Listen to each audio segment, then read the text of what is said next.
welcome back to Slanted Dice and our...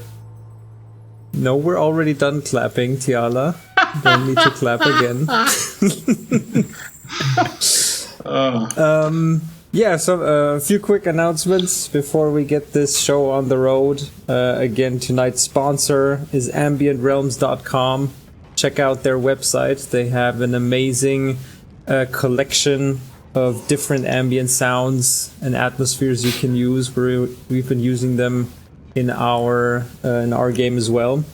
And also sponsoring this episode is EasyRollerDice.com, a great dice manufacturer who's set us up with a few of nice little dice sets, which we are also hosting a giveaway with currently.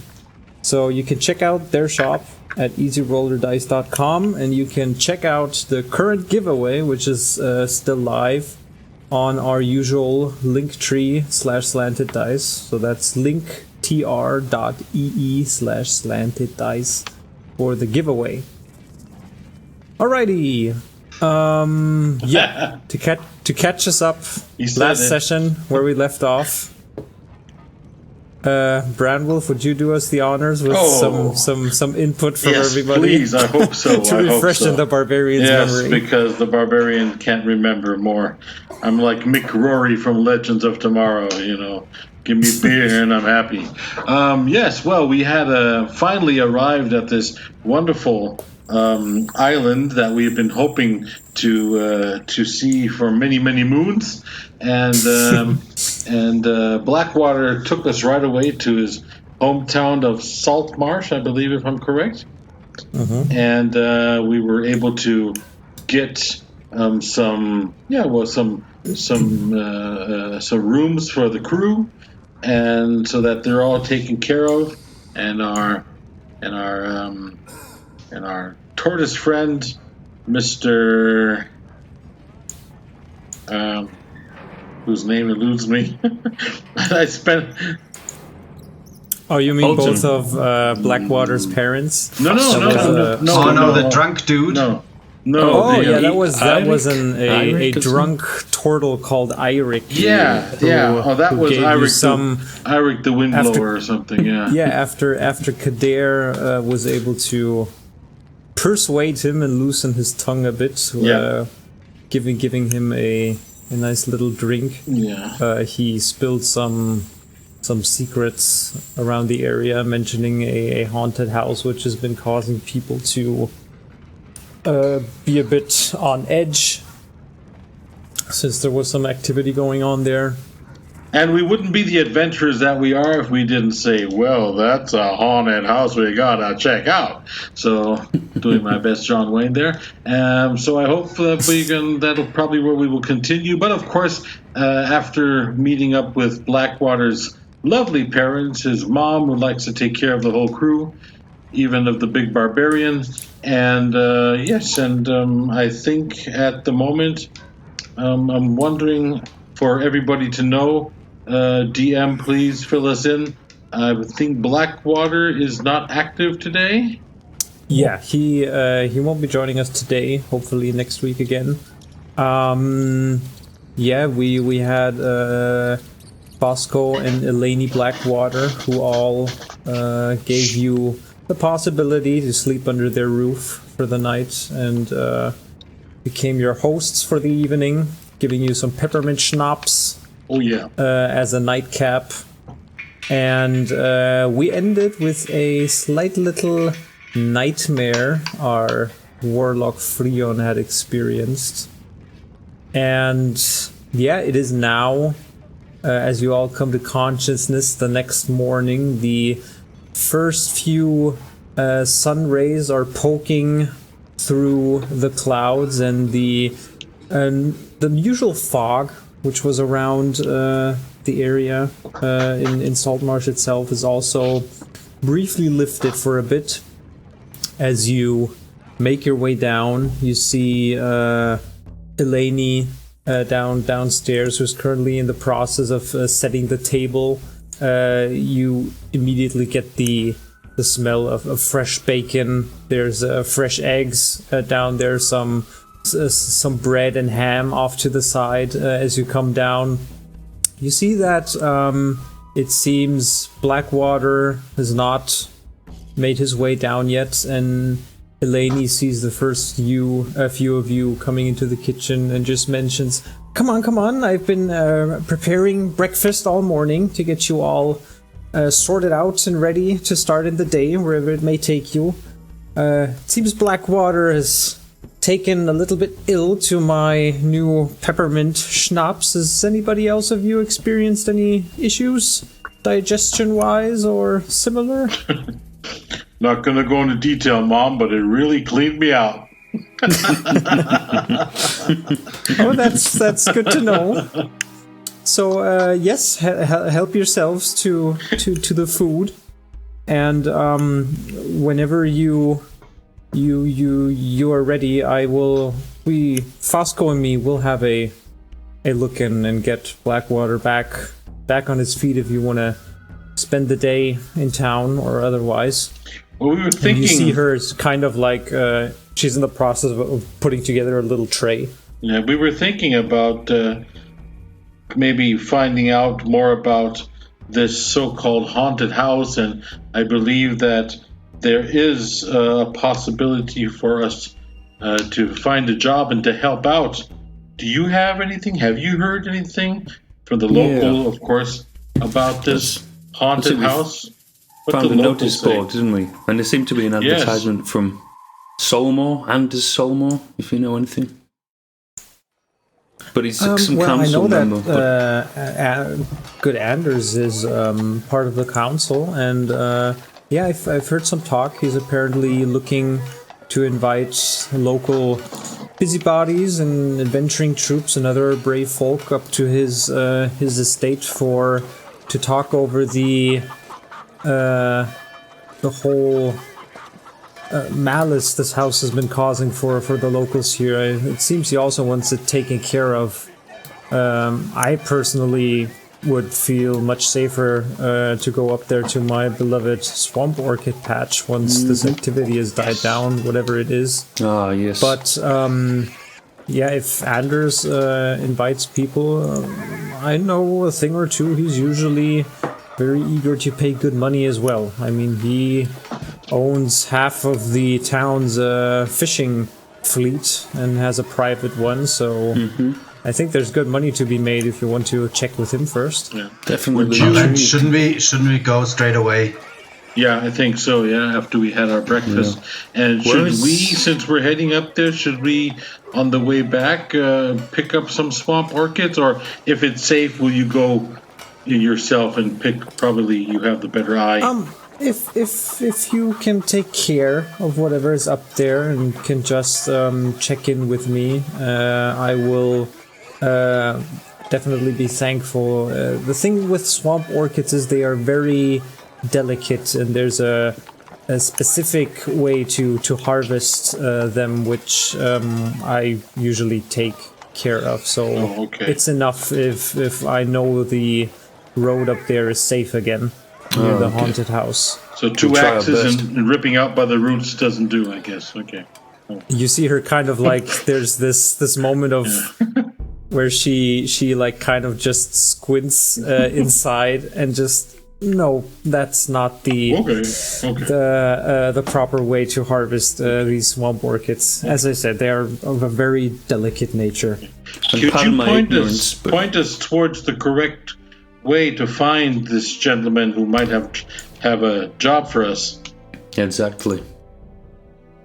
Yes, Anders Solmor's house you can find further down south on the area. He has an estate right past the Green Market. Well, then let's go. I'm following Freon. Lead the way. Yeah, I'm just stomping out, very quiet, not talking much, very annoyed. Did you want breakfast? Thanks again, Eleni, for the hospitality. Should I take a pretzel no worries. for you? Anytime, anything for Alton and whoever he calls his friends. we try and be the best hosts as well for you. Yeah, wake them up as soon as you can, please. Should we pack a lunch for Freon? I have food. I don't care. Oh, okay, good. And Freon, did you sketch down a map briefly? We passed one in town, right? So you know where the green market is? I sketched a map of the island. Oh, okay. So I guess we just head south and look out. Yeah, we'll find it. We can just ask around. I mean, if he's one of the councilmen, everyone should know where he lives, no? Yep. Okay, all so right. We head south. So you make your way outside.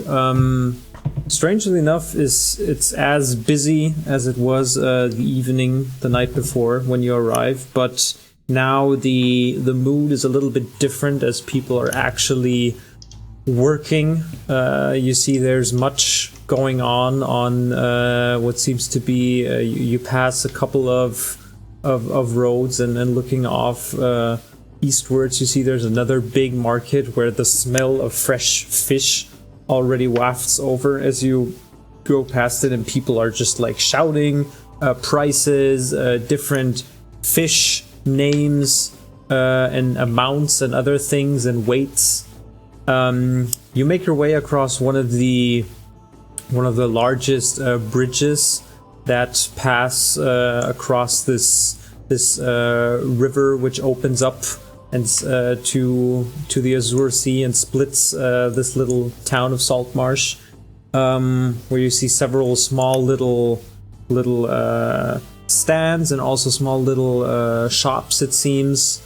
And you arrive at the green market after about just walking 10 minutes through town. You see the green market itself is probably called that because anything which is not fish or sailing supplies or any other like nautical equipment is apparently sold here. You see lots of different kinds of produce, also people that kind of starting to get their groceries together and buy from one to the other. And easy enough, they point you, after asking around about Anders Solmor and this apparent note he posted, they point you to an estate up, like a walled off estate, a separate one, leading up a small little windy way past the green market. Yeah, well, no That's shopping today. Let's head up towards the estate. All right. You see the gates are open. No shopping. The temptation is high. Up to the estate are open, and there's like the small little straight road leading up to this big set of entry doors. You see there's like a few little shrubs that are kind of like halfly cut into weird little shapes, probably supposed to resemble something, but you can't really tell what it is, or maybe they've just been not taken care of recently. But yeah, you walk up to the big set of double doors on this small little entry area, and that's where you're standing right now. The doors are closed. Bang, bang, bang. We rap at the doors. All right. So gentlemen.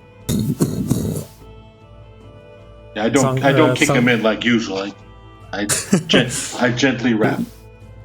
You knock on the doors. A few seconds go by, and the door opens, and you see a little half-bald halfling man with like a whitish kind of sides of hair around the side of his head. A big little white mustache looking up at all of you. Yes, good day to you. It's the councilman in. The councilman? Yes. You mean Mr. Solmor? Yes. Do you have and he kind of like looks past you. Do you have an appointment? Yes, it's on down in the middle of the marketplace. It's a big note saying that you're looking for help take care of the haunted house. That's our appointment. Ah, you are here for the haunted house. If you would give me just a second, I will just confer with the master and be right back with you. 1 second. He just closes the door again. You hear just some little feet tapping away. 1 minute, 2 minutes pass, and again the door opens. And he, yes, come in. Mr. Solmor will be ready to see you now. He was expecting people to show up for dinner, as it said on the note, but he has cleared his schedule, so he will see you in the dining area still. Forgot that. That's it said meet him for dinner or whatever. No, I remember that, but he should be happy that we showed up at all. Yeah, sure. We're not here for a free meal. We're here to take care of his problem. And sacks of gold. So you follow the halfling inside? There you go. All right. Here we go. I'm having a bit of a look left and right, what the house looks like. If it's just if there's like, because he's supposed to have that massive fleet of fishing ships. Yeah. If that's somehow reflected in the house, like if he's rich. Alrighty. Or if it's more like a sort of steal. Okay, so you follow this little person. Freon, you look around. Compared to the other buildings you've now entered within Salt Marsh, this actually seems like a very clean place. The wood is not rotting. The tapestry also does not seem moldy, which is hanging sort of like on the sides.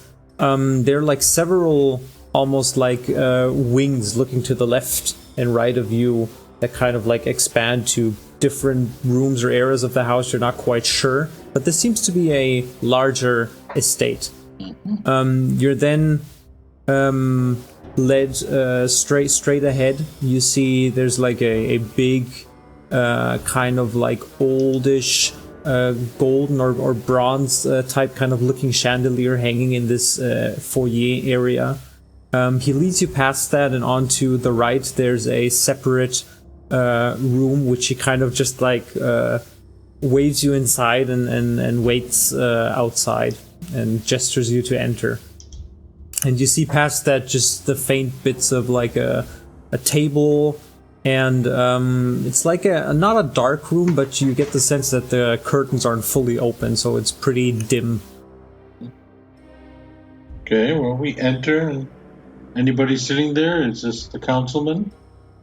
Yeah, as you enter, you see there is right next to you, as you enter, looking up, a man, probably in his...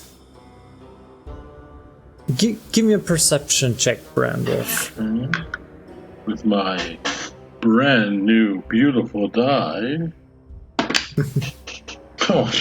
Yeah, 4. 4. Yeah, really. It's hard to really tell the age of this man. You see a human male standing, kind of just his arms crossed next to the door. You see he has like white hair, short cut, and this kind of like scruffy a beard, also all white, that comes down the side and gets some more dense around the mouth. He's wearing this set of very like fine spectacles over his almost like eagle like nose, and he kind of gives you this very stern look and nods as you enter. You see there's like one scar going up on his left eye, all the way down past the eye and into the area where his beard is growing, but there's none right there, and also it cuts through the eyebrow where no hair is growing. So he's also waiting. This is not the councilman. He's standing off to the side. Yeah, like, as you're currently, and he's the first person you see. Another adventurer. And you kind of like just just nods towards you.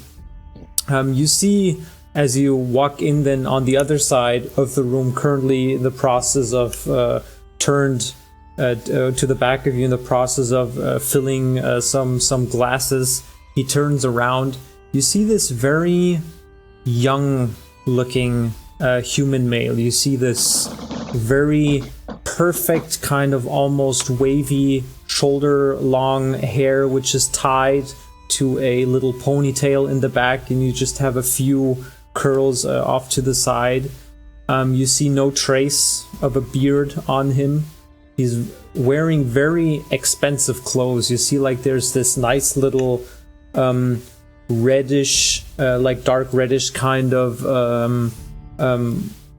shirt he's wearing, and atop that in a very like marine elite blue color, you see this almost like an admiral's cloak that is going over the top of his shirt and down, but he still has his arms free to handle the drinks, and he turns around and sets those on the table and says, so you must be the troop that wanted to see me regarding the haunted house. I assume you've seen my note? Yes, we saw the note, and we figured it's a very important deal, so we didn't wait for dinner.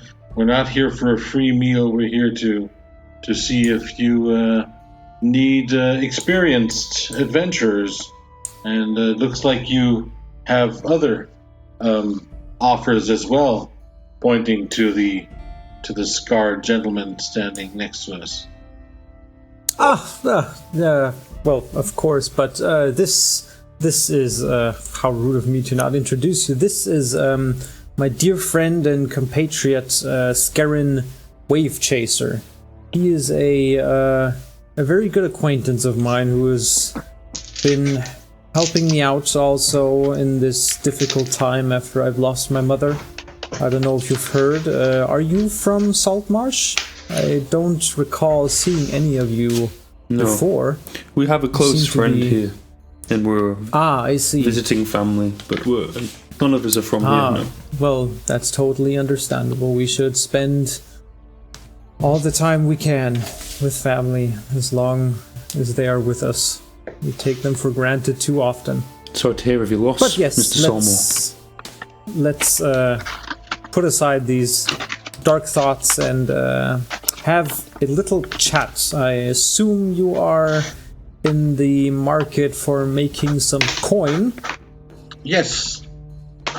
And you see at the same time now, kind of like sitting off in the shadows only now because Brandwolf, you rolled so low.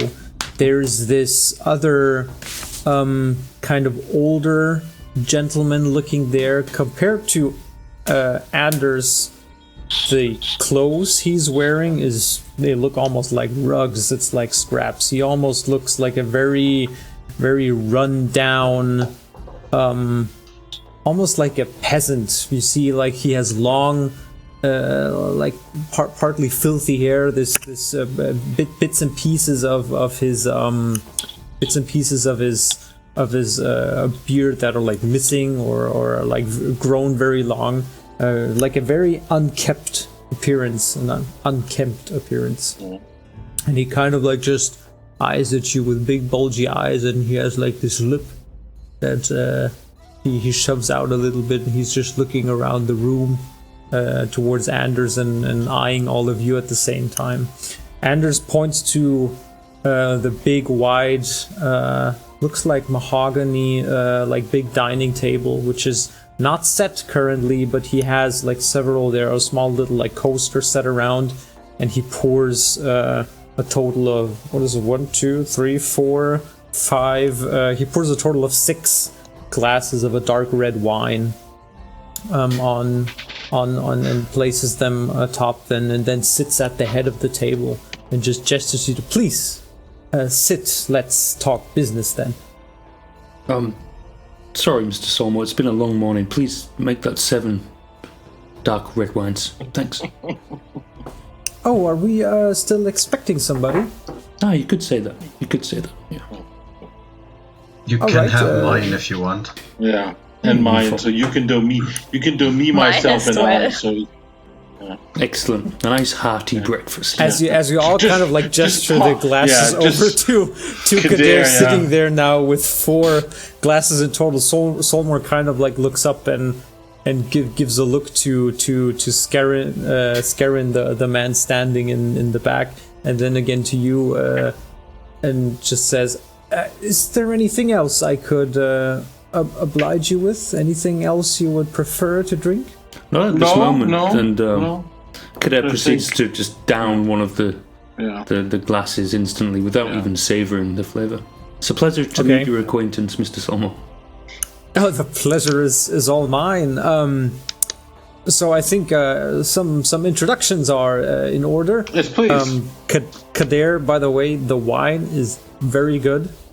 Has a very, very fruity, sweet taste. It reminds you of similar wines you've tasted coming from Kalar Orchard in Revelia, but there's something to it which you can't really like pinpoint, and you're not exactly sure. There's just some note which you can't really define or make out where it exactly comes from.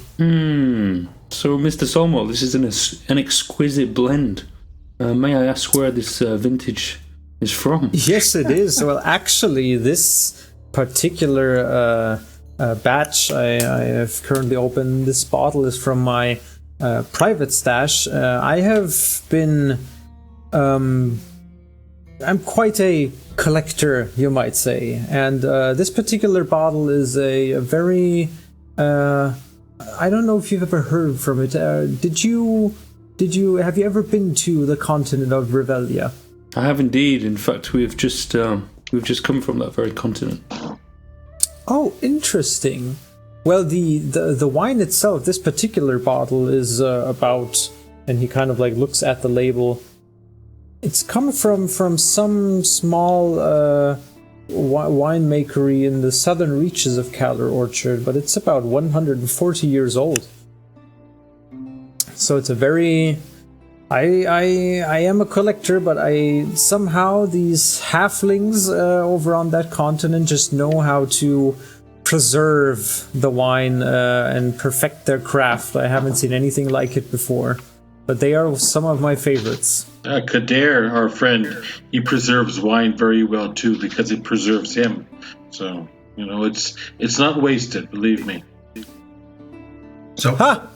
And he kind of like laughs with a little bit of a delay. I understand, of course. Are we here to talk about wine, or what is this about? No, of course not. So, yes, I myself am Anders Solmor, one of the 3 councilmen of the Council of Saltmarsh. This over here in the back is, and he points to the man with the scar. This is Scarin Wave Chaser. And who might you all be?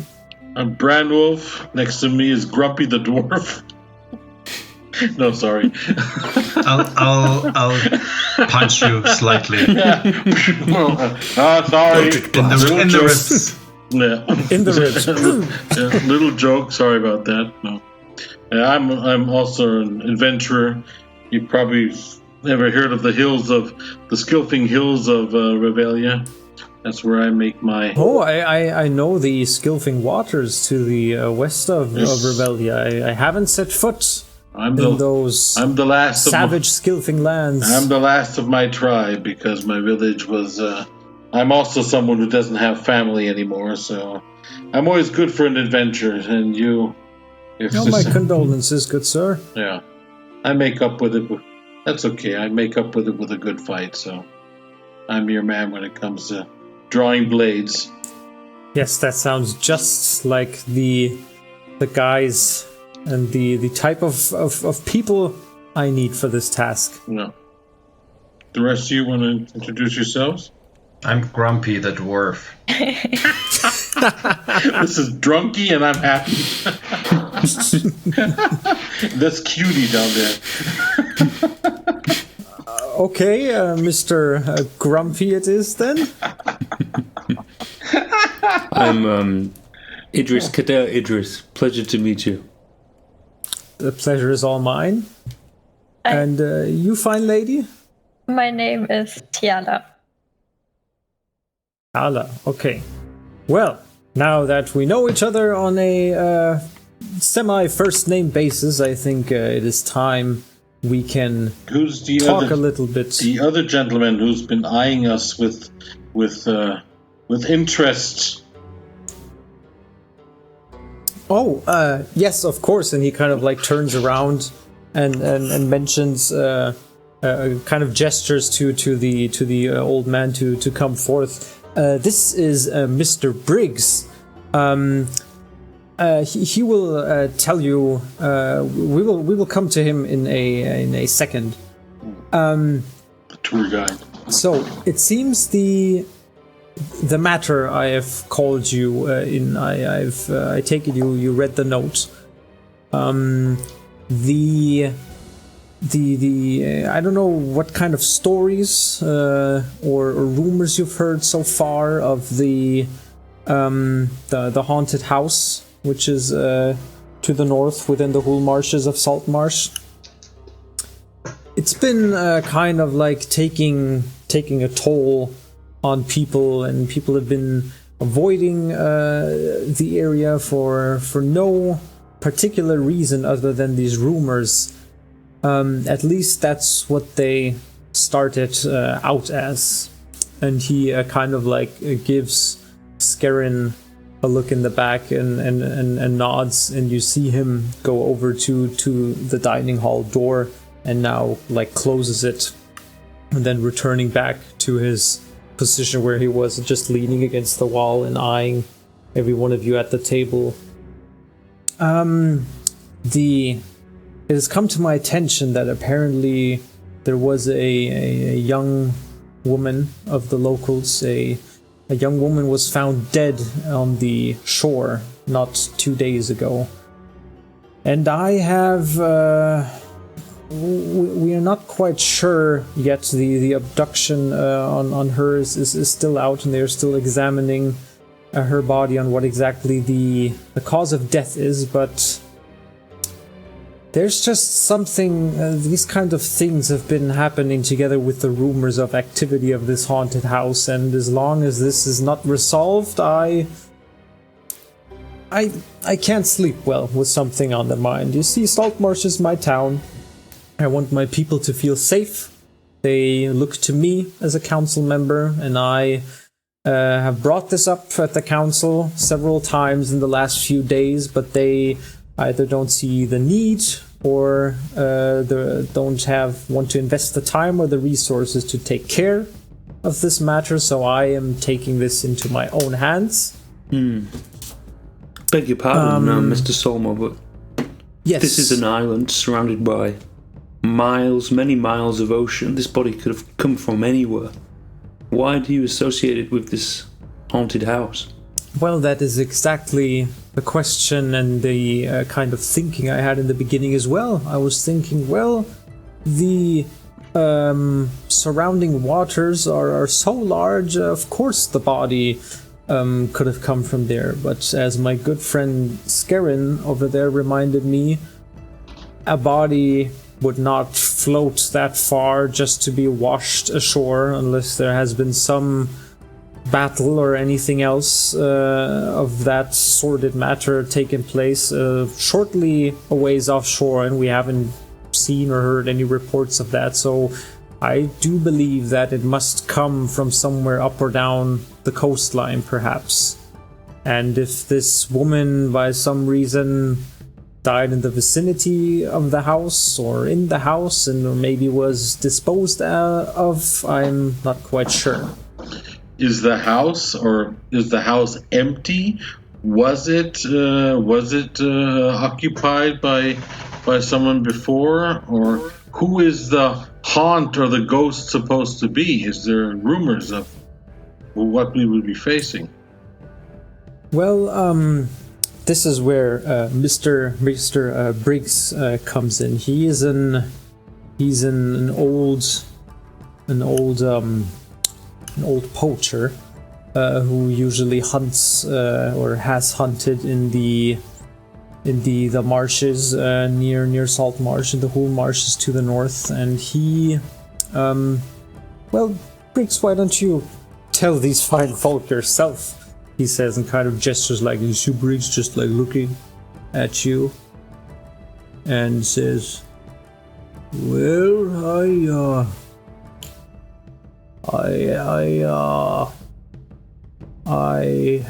well, what Mr. Briggs is trying to say, he has been once or twice within the house apparently, and well, Mr. Briggs is a good hunter, so to speak, but ever since then, and he kind of like just leans in a bit, he is taken a bit to the bottle, if you know what I want to say. And leans back again. Yeah, we know what you mean. Yeah. We know people. We know all about that. Not looking in anywhere or telling any names. Our friend had a bit of a hangover this morning, unfortunately. Yeah, terrible. Oh, well, what was he drinking? Peppermint schnapps, it seems, yeah. Oh, I haven't heard of that. Homebrew. I'll see that. I see. I'll see that we can get a bottle for you when we get back, because if this is taken care of, also the inhabitants that live there's different things that they can't get up to get into the gardens or parts of the woods or anything surrounding that area. So they'll probably be happy. That sounds very nice. Thank you. Brandwolf, was it correct? Yes, Brandwolf. I see. And now you hear like this very rough from the back of the room. Yes, back to the matter at hand. Mr. Briggs, why don't you tell them what you've seen in that house? And you see the old poacher looking at you again. Says, well, to begin, I know the house itself was empty for 2 decades or something like that, it seems. It belonged, folks say it was some old alchemist whose name is forgotten, but whose weird research is not. All alone up there on that cliff, people say he tortured folk and tested out new spells on him. But for some reason he vanished those 20 years ago, and now I myself am a curious fella, and a thirsty one as well. And people speak of great treasure that lies in the house, hidden away in the walls by the former owner up there. Well, one of these nights, I found myself wandering the swamps. One night after an unsuccessful hunt, you know, the local fauna just isn't there what they used to be. You know, the whole folk are just scaring them off, and it's hard to get some meat. So drinking my worries away, my flask ran empty, and I thought to myself, a house like that must have some great wine storage, no? Well, the things I saw and heard that night still haunt my old bones to this very day. See, I went through the back door of the place, through a room which must have been the old alchemist's kitchen or something, and I certainly heard screams from the upper floor. And I saw down the house there was a shape standing there. Dark hooded shape of a man standing at the top of the stairs leading down to that wine cellar. Oh, I tell you, have you ever felt the blood in your veins freeze? Well, when that thing smiled at me, shrieks coming from the upper room and laughter echoing in my ears, and I ran out the door. I remember falling into the mud after tripping through untrimmed rose bushes as I made my way out. And I ran into the dark and never once turned around. Even the swamp seemed safer to me that night. Never want to step a foot into that house again. No, never. And he kind of like just starts muttering to himself, leaning back and taking like with a shaky hand the glass of wine, just sitting there staring into the void. And Anders says, well, yes, Mr. Briggs was apparently one of the last people, after my information, to ever just set foot in this house, actually. So what I suggest is I would love for somebody to go up there and figure out what is going on. Maybe even take that back entrance Mr. Briggs was talking about. And I'm willing to spend each and every one participating member 250 gold pieces if you find out what is causing the ruckus and the source of these rumors and bring me some solid information, which I can maybe hand over to the council, and then we can talk about how to proceed from there. I have what another if we request. rid yourself of the problem, or are you not interested in getting rid of the problem? Because I mean, we've as adventurers, we have the experience with shades and ghosts, and we've fought them before. So, well, if it's an some sort of unnatural evil that has taken place in this house, then definitely yes, it must be cleansed of that. Because I can't have my people here in Salt Marsh run around going along their business with some sort of growing evil, whatever it might be, just festering up on that cliffside. What's the story of that alchemist? Well, as far as I know, it was 20 years ago when this alchemist just suddenly vanished, but he was the last known owner of this and proprietor of this place. For what he's actually done up there, if it was research or some other dark deed, is just a thing of rumors. People, you know how it is. Time goes by, no evidence leaks out of that place. People avoid it, and people start cooking up rumors. That is, we don't really have any solid information on what. I mean, to be honest, I don't even know if the stories of this alchemist are true.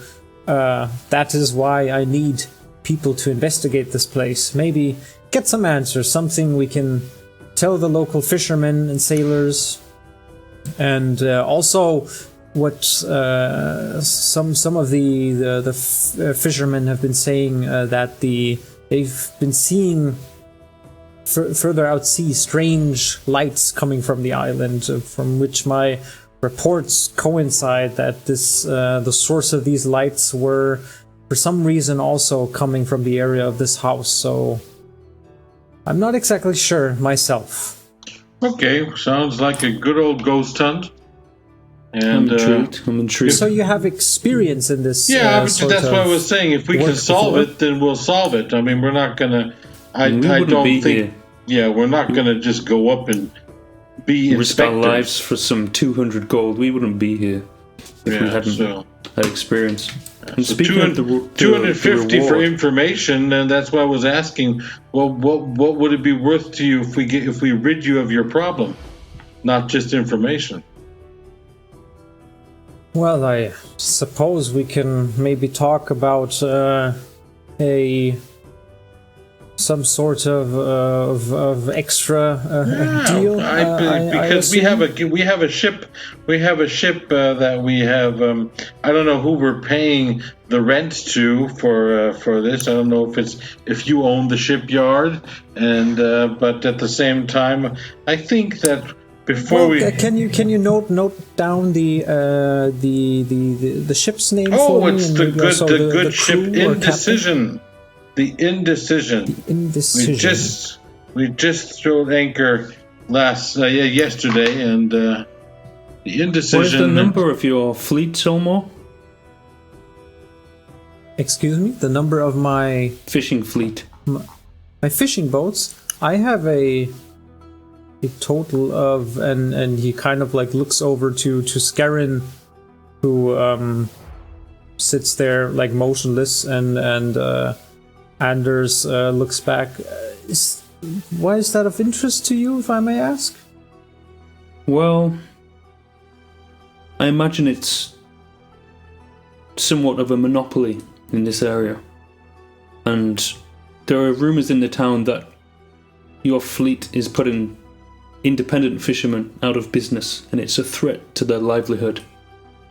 So the very same people you're supposedly protecting by investigating this haunted house, you're yourself. Yes, I of course just want the best for the people here. But at the same time, you may be damaging the economy. So I propose, because gold is it's nothing off your back. We've heard. I'm sorry about your mother, but you've received this huge endowment and this fleet, and paying us is hardly any effort. All while you gain more political power, or because you can take this new information to your councilman. So rather than just gold, I'm requesting that you donate a percentage of your fleet to the local fishermen. Well, that is quite the proposition, Mr. Idris. If you would excuse me for just a minute, I would have a quick talk with Mr. Wave Chaser over here, and I will return right away. And he kind of like gets up, and both of them leave the room and close the door behind them, and you're now sitting there with the old Mr. Briggs, who's like still just muttering stuff to himself. For a drunk, you're a pretty good diplomat, Kadir, I have to say. Oh, I've had my days. There's a reason I drink, and it's not out of idiocy. Can my familiar move through like walls and things like that if it's a fey beast? Let me check very quickly, because I think it gets like or celestial fey or fiend and stuff. It's a good band name. Celestial fey or fiend. Well, it says like appearing in an unoccupied space, has the statistics of a chosen form. I wouldn't say so, because even like celestial or fey or fiend, it doesn't mean that it has like ethereal components to it.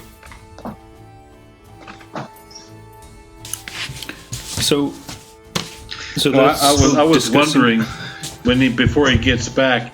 I mean, sure, it's good to help the others. It's very, very honorable from you. But I was also thinking about our own before we leave again.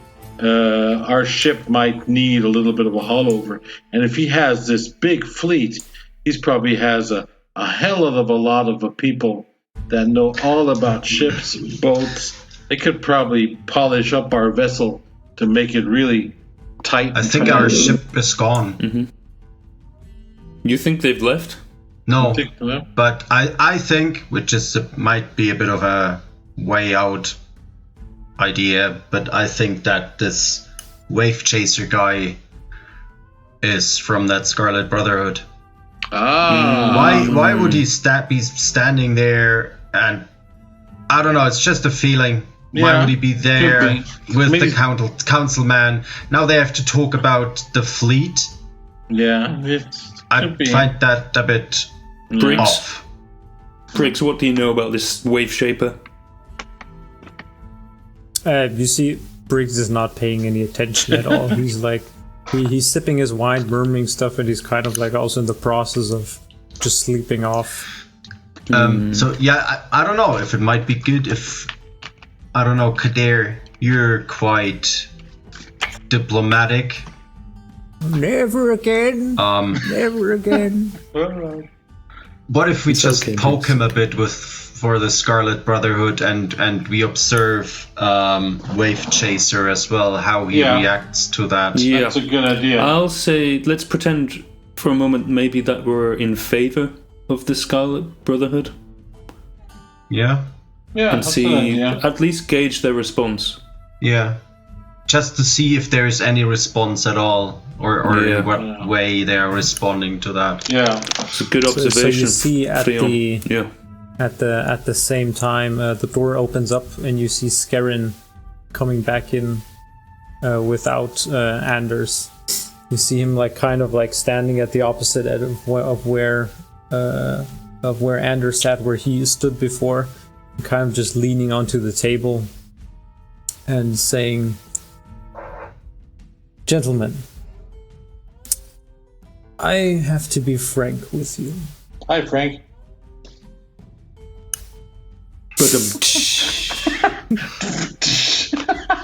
Sorry. I see we have a humorous bunch among you.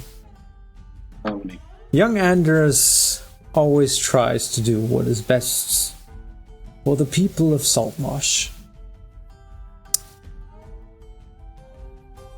But yes, as I said, I want to be frank with you. Anders is trying to secure the grounds of where this haunted house is. Because looking from it, from a seafaring perspective, this cliff is a very good place for a lighthouse. And Anders is trying to get rid of whatever it is on top of this cliff, destroy the remains of this house, and build a new lighthouse which will bring prosperity to the local fishermen as well as his own fleet. Therefore, he offered you 250 gold. I will pay you on top of that, upon completion, 200 gold if you wipe out whatever it is waiting for you atop this cliffside. How are you involved in all of this? I have been a good advisor to Anders' mother and have been practically raising him as my own. And after she's passed, young Anders needed some figure that would, just as I consulted his mother, would consult him. So you're also in the maritime business, like Anders?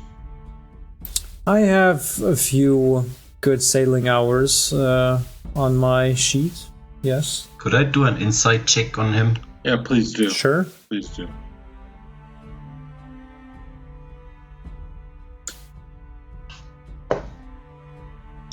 Uh, 17. 17. Let me write you a little something. Write me a little something. Write you a little something. Because I'm just surprised that, being like, if he's acting like he's the godfather of the boy, but at the same time, his beard, he's got this scar coming down the side, probably from a rapier cut. He has to be either a soldier or something. He's seen action. So I'm not buying... You think he's manipulating him? Well, I'm not buying the whole, I'm just watching out for the boy story, So that's there's too much. He owns too much. That's why I wanted to know the maritime business. Yeah, So, yeah. Atop of what Anders would pay you 250 gold now, and if you come back with the confirmation that you've cleared out whatever has been waiting for you atop that cliffside inside that house, we will put down another 200 gold. And per person or in total? Per person, of course. For everybody involved. How much is one of your ships worth?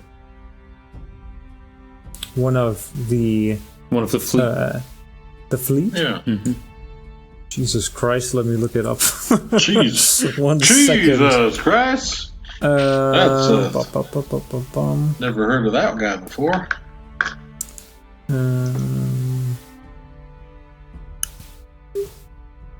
Let me see.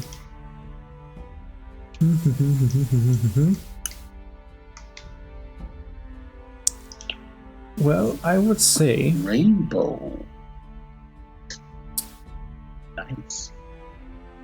I'm guessing the latest estimate on our fishing ship fleet. One ship would be around 1,200 gold, 12,000 gold pieces. And he's got a shitload of I mean, ships. fully equipped and ready to do its job, of course.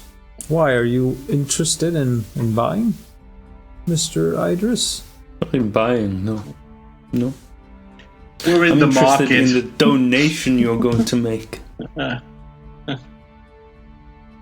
Unless this haunted house persists. Yeah. Well, and actually, I'm curious. Surely there are other people you could have contacted. You've got the Sea Princes, Notorious, the Scarlet Brotherhood. Why not seek? Have you ever tried working with a merry troop such as the Scarlet Brotherhood? No, but I've heard they're great warriors and they're supposed to be very brave. Exactly. They are indeed. They are ruthless, they are cunning, and they are deadly. And no sane man, especially not an up-and-coming young entrepreneur such as Anders, should have to deal with these kind of murderers and killers. So the seas outside are not a safe place to be. And all that aside, Anders himself is a great mind, and he has a good heart, which is better put to use on land than on any ship. Has Saltmarsh have any problems with the Scarlet Brotherhood? I mean, or do they just keep to the seas and don't? Well, we have the usual issues along the trade routes where our ships might become victims of the Scarlet Brotherhood's raids out there, but usually they keep to themselves, and especially more to the northern waters of Dread Parish Isle. I was just wondering if it would make sense maybe to join them, because it's just, would probably make more sense to join the Brotherhood, and that way have your ships be safe, because maybe pay them protection price or something, kind of like protection money, which would make sense. I've heard of this before up in the Skilfing waters, where we've also had problems with pirates, but then they've just turned around to be more businessmen than pirates. Pardon me, but it doesn't seem that your troop is from the area around Saltmarsh. Otherwise, you would know that the Scarlet Brotherhood, or those who call themselves members of it, are ruthless murderers and no men you could ever parley with. Oh, so you would never parley with them or something? Of course not. They've been a harm to the folk of Saltmarsh since as long as I can remember. Yeah. Well, we're new in the area. And it is my job to keep Anders and what the heritage his dear mother has left him safe. Yeah. Remind me again, what happened to his mother? His mother was she succumbed to some sort of poison which we hadn't really quite found a solution for, and before we were able to heal her from it, sadly she left this world for good. And it was with heavy heart that Anders, me, and her closest friends buried her. And Anders' father? Anders' father, nobody really knew who he was. You have to understand that Anders' mother was a very wild lady in her early years, and Anders was the gift she has been given. And so his father, not knowing who he exactly is, or if he's still alive, he has been out of the picture from the very beginning. I'm going to use my +1 on charisma, and I would like to try, not to charm him, but to more or less in a brotherly way or something, ask him about his, since I myself have all kinds of scars, where he obtained that scar from, and see if he doesn't take it as an affront, but just, more or less one fighter to another. So sure, go ahead and roll for persuasion. 19 plus 1, that would be 20. So 20. Yeah, so just kind of like in a very touching his scar, laughs for a moment. This little souvenir. I have fought some battles across the sea, but this particular one left a mark on me many, many years ago. I was barely able to escape an encounter with a creature known as a kraken. Ooh. And yes, as it was attacking our ship, bits and pieces flying around, people trying to save their life. As the ship went down, I was hit in the face by one of the boards with a nail coming down. And that is what will always remind me of that particular encounter, and I do not like to recall it as well. Okay, just wondering. But, Since we're already sharing some scar stories, what about yours, Wolf?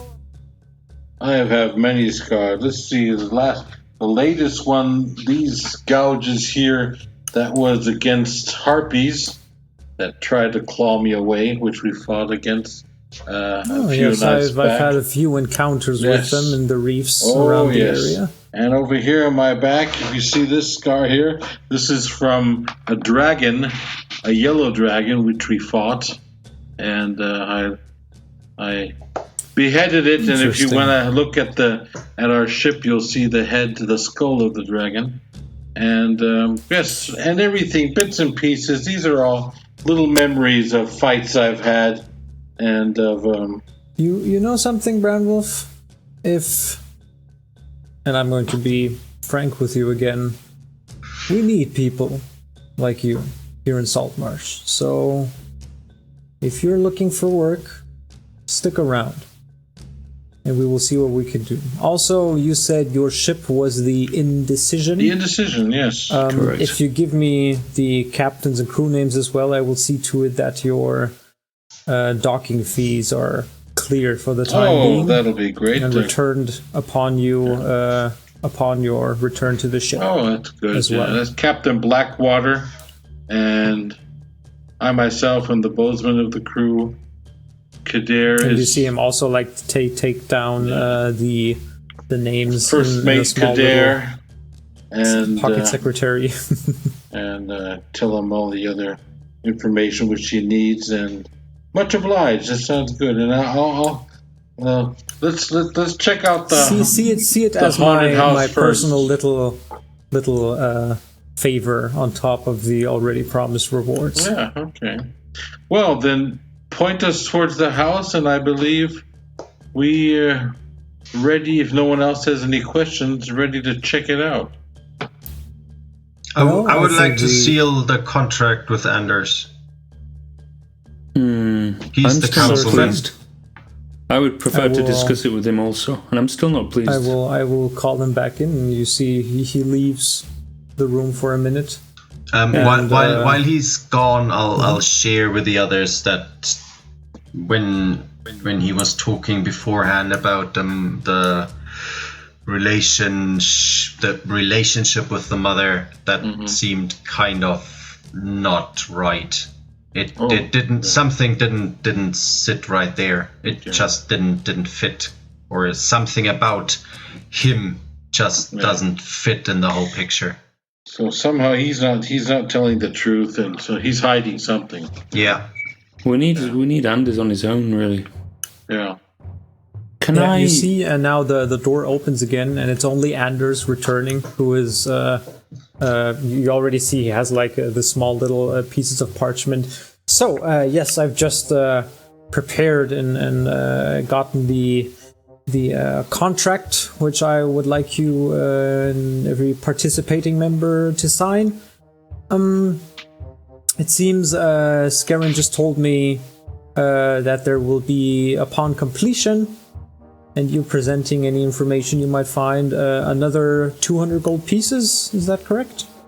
Per person, yes. So it was 250 gold now, and another 200 gold when you return. Yeah, and we gave him our ship's name, and he said he can clear us for the fee. Oh yes, easy enough. Yeah, and upon leaving, maybe you can point us towards some good possibilities to stock up on provisions and everything that good sailors need for everything from rope and fresh sails or whatever we might be needing, where we could find that. There are several little stores and areas I can suggest if you need anything done in terms, as you said, some nautical equipment. We have Kester's Leather Goods in town. Miss Kester is a very fine and talented lady who can take care of that. Further up, past the council hall, we'll find the dwarven. Yeah, we can have a look at when it comes to that. Let's go kill some ghosts first. I was just wondering. Okay, I see. I just thought you wanted to get any provisions before. Not now. No, heading up towards. We have to survive our adventure. And whilst we peruse the contract, may we have some privacy? And Kader looks at Briggs. Of course, take Mr. Briggs, if you would excuse us. And he kind of like helps Mr. Briggs out of the chair, who's like still muttering stuff. Never again. Just past you. And just with this wail, they both kind of leave the room, leave you with the. Oh no, my bad. Anders, please, you there. remain, Mr. Solmor. You remain.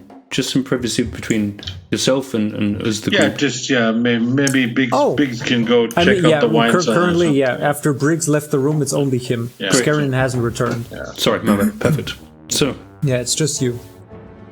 So what was the before we go over the contract? I'm just interested in the relationship between your mother, or late mother, and Mr. Wave Chaser. What is the why this sudden collaboration with him? Or it's by no means sudden. Scarron has watched over me for as long as I can remember. Whenever ever since I've been a small boy, he's been in my life. And also, after you have to understand, I never knew who my real father was, since my mother kept pretty quiet about this, and also I don't know if I should even be telling you this. I never knew my father, and to be honest, Scarron has been a very important figure in my life, and especially after the death of my dear mama, he has been very good to me with his wisdom in years and his experience, and consulting me in different aspects of my young but passionate entrepreneurship. What kind of different aspects? Well, I inherited this huge fishing fleet of my mother's, the Solmor fleet. We currently have about 30 fishing boats that across the eastern shore of Dread Parish Isle. We usually do our business here and there. But me, I've been on a fishing boat twice, and Skarin has been very helpful with his nautical knowledge. And with his help and in his... he's been helping out a layman such as myself very good with all things of managing such a large amount of ships and boats. And he's a very good organizer as well. So is which he I have classed as staff? Do you pay him a salary and the business is owned entirely by yourself? Well, yes, he works basically on I think you could call it a salary. He has ever since. And it hasn't changed since my mother's death. It was one of the first things I wanted to do. I wanted to give him a raise, but since I was so scared on myself, but he was a good enough man at heart to just accept to continue on the current terms on his salary. He seems to be a good fighter too. I mean, he has that. I didn't want to get too personal, but he has that scar. You know where that scar is from? Well, he told me once that he got it on some fight on a ship with some monstrosity that attacked the ship. I haven't seen him in action. Thank God he keeps me far away from that. But we in Salt Marsh generally have a pretty a pretty peaceful life as long as we don't venture too far out into the sea and stick to the trade routes, and my ships have been faring well as well. But yes, I haven't seen him fight in action, but he's kept me safe so far, and I'm very thankful for that. And your fellow councilmen and women, why are they so? Why don't they believe you when you tell them that there's something wrong with that house? Because it's just hearsay and not enough proof for them? Well, you have to understand this. In Saltmarsh is basically split into two interest groups. We have some folk who like to call them the traditionalists, and we have some more open-minded folks, such as myself.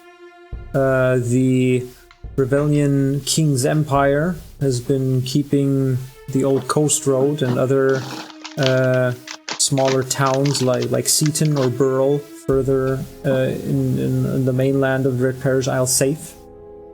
And the traditionalists and also the other council members, they are very into not as open-minded. They want to stay true to their roots. They fear change.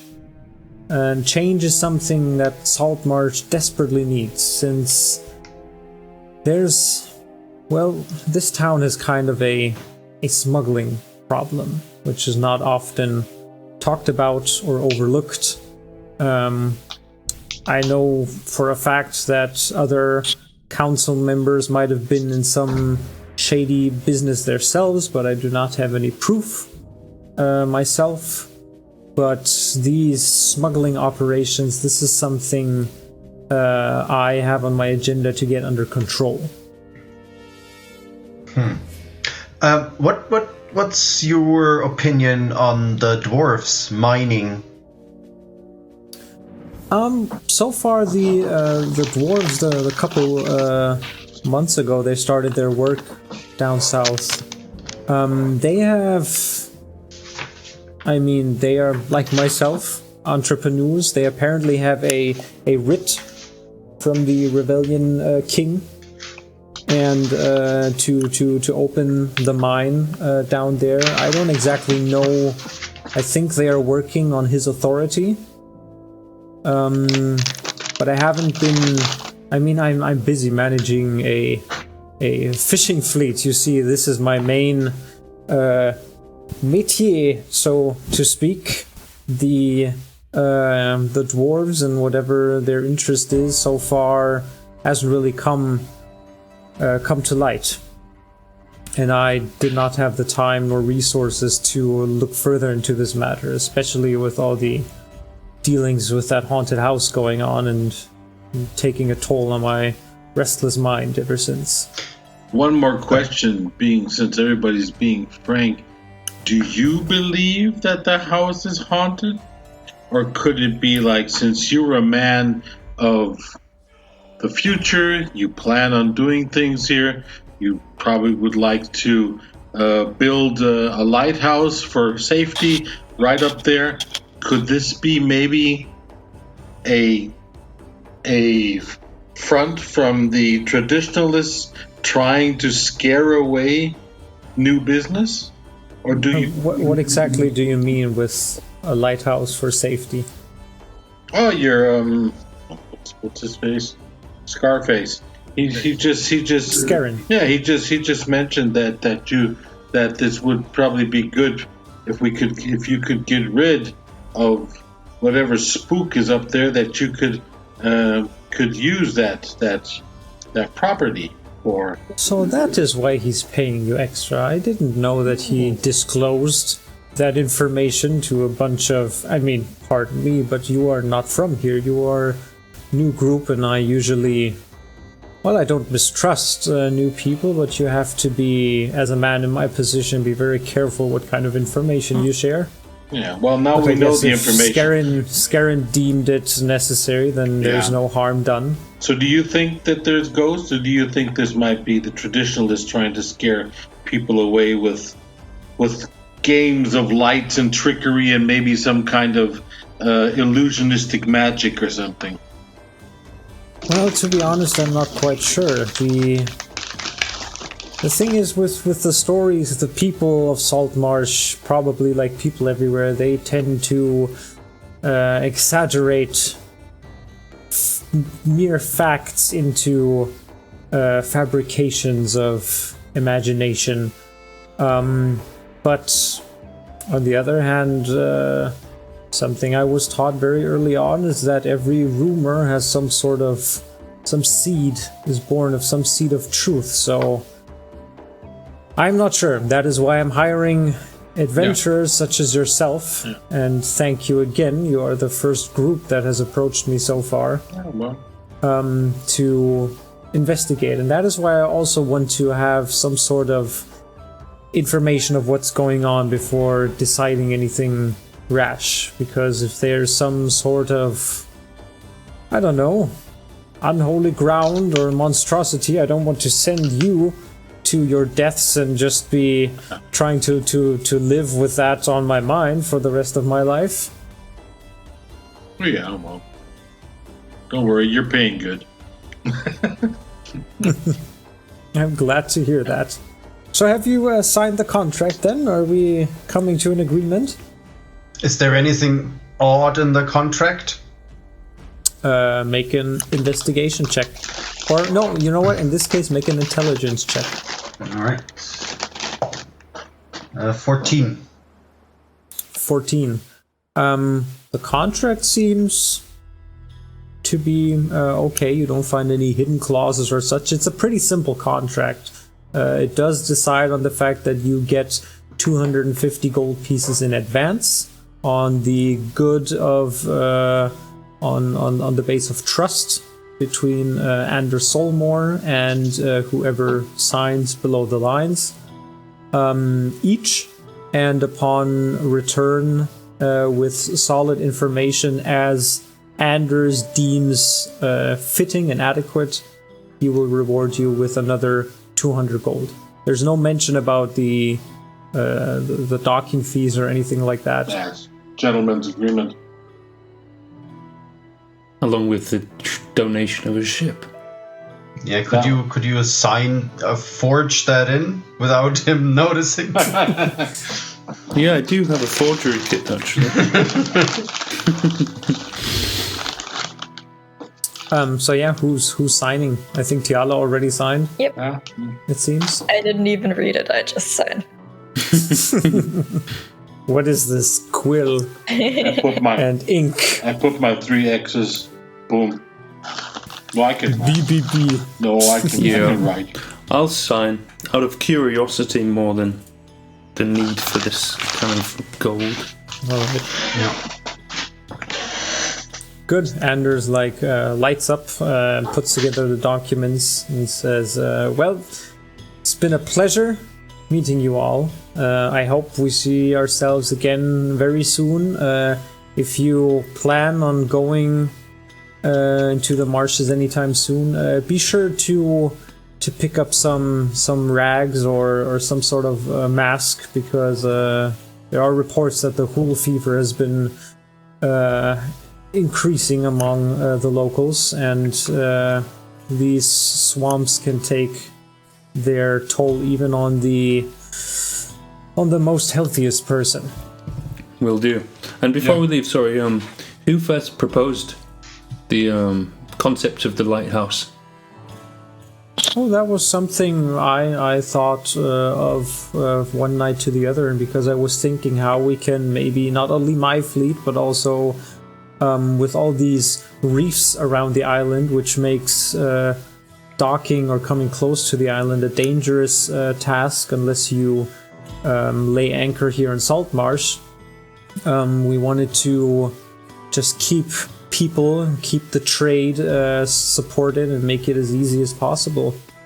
So I've talked about it a bit with Scarin, and I've run some numbers, and I think this way we can actually increase the security and also trade in these waters between here and the Rebellion Empire even further. Excellent. Okay, we'll try and get some answers for you. And if it's successful, thank you hopefully very much. It's been a pleasure meeting you. Look forward to meeting you again, and maybe throw in a bottle of the Calla Orchard if we succeed. Oh, sure enough, Mr. Idris. I will save up one of those just for you. Music to my we can ears. toast our success. That Okay. sounds like a good plan, and I'm looking forward to it. Is there anything we need? Anything specific? I don't know if Mr. What was it? Bibbs? What was that? Briggs. Yeah, he's not there. Yeah. He's gone. I don't think he's going to be much help of. Anyways, I was just wondering if there's something that we have to need to get into the house, or is it open? Or Well, can the easiest way, Anders says, is to follow. There's an old little path leading out to the northern side of town, which kind of like follows the cliffside. It leads into the marshes for a bit, and it should lead you to the house itself. As long as you don't get lost and follow it, it should be easy enough to find. The house itself is about, depending on how quick you get through the marshes, like half a day to a day's journey to the north along this path. What's the approximate time? We're still in the morning now, right? Right now, like finishing up all the business stuff, it's probably around noonish. Yeah, so where can we grab some masks or something just in case, some scarves or rags for the marshes? Some old cloth or anything. Yeah, if we have it. Or just I would say, as I've suggested before, Kestra's Leather Goods is probably the best place to get stocked up for any kind of trip in these marshes. Is Kestra the owner? Yes, it's a Miss Kester. Miss Kestra, does she play dice by any chance? God. I wouldn't know. I have never indulged in such affairs with her. No.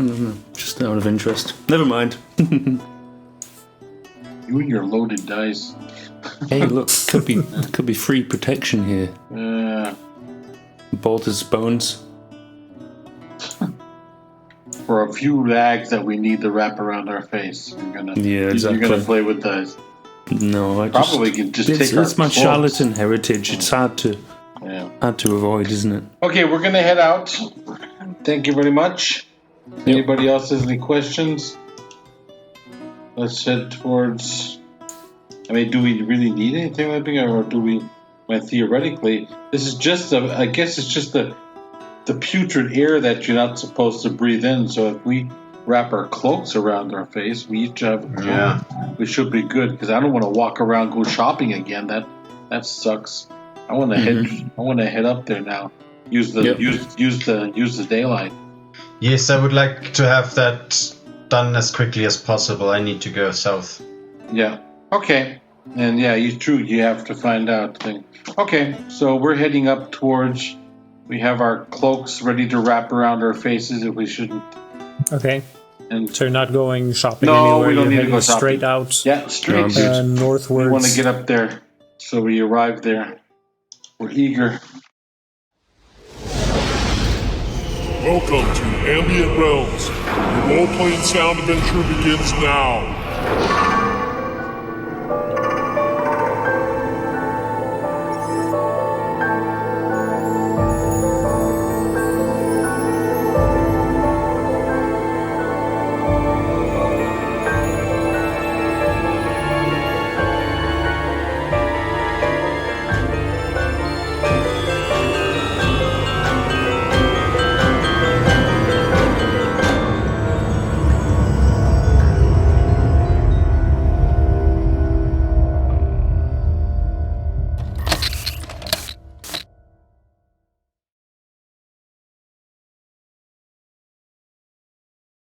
Half a day, we're probably going to arrive there someday evening, which is perfect for a haunted house.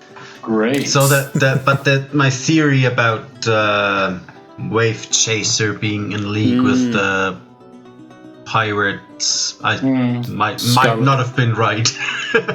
No, what do you think?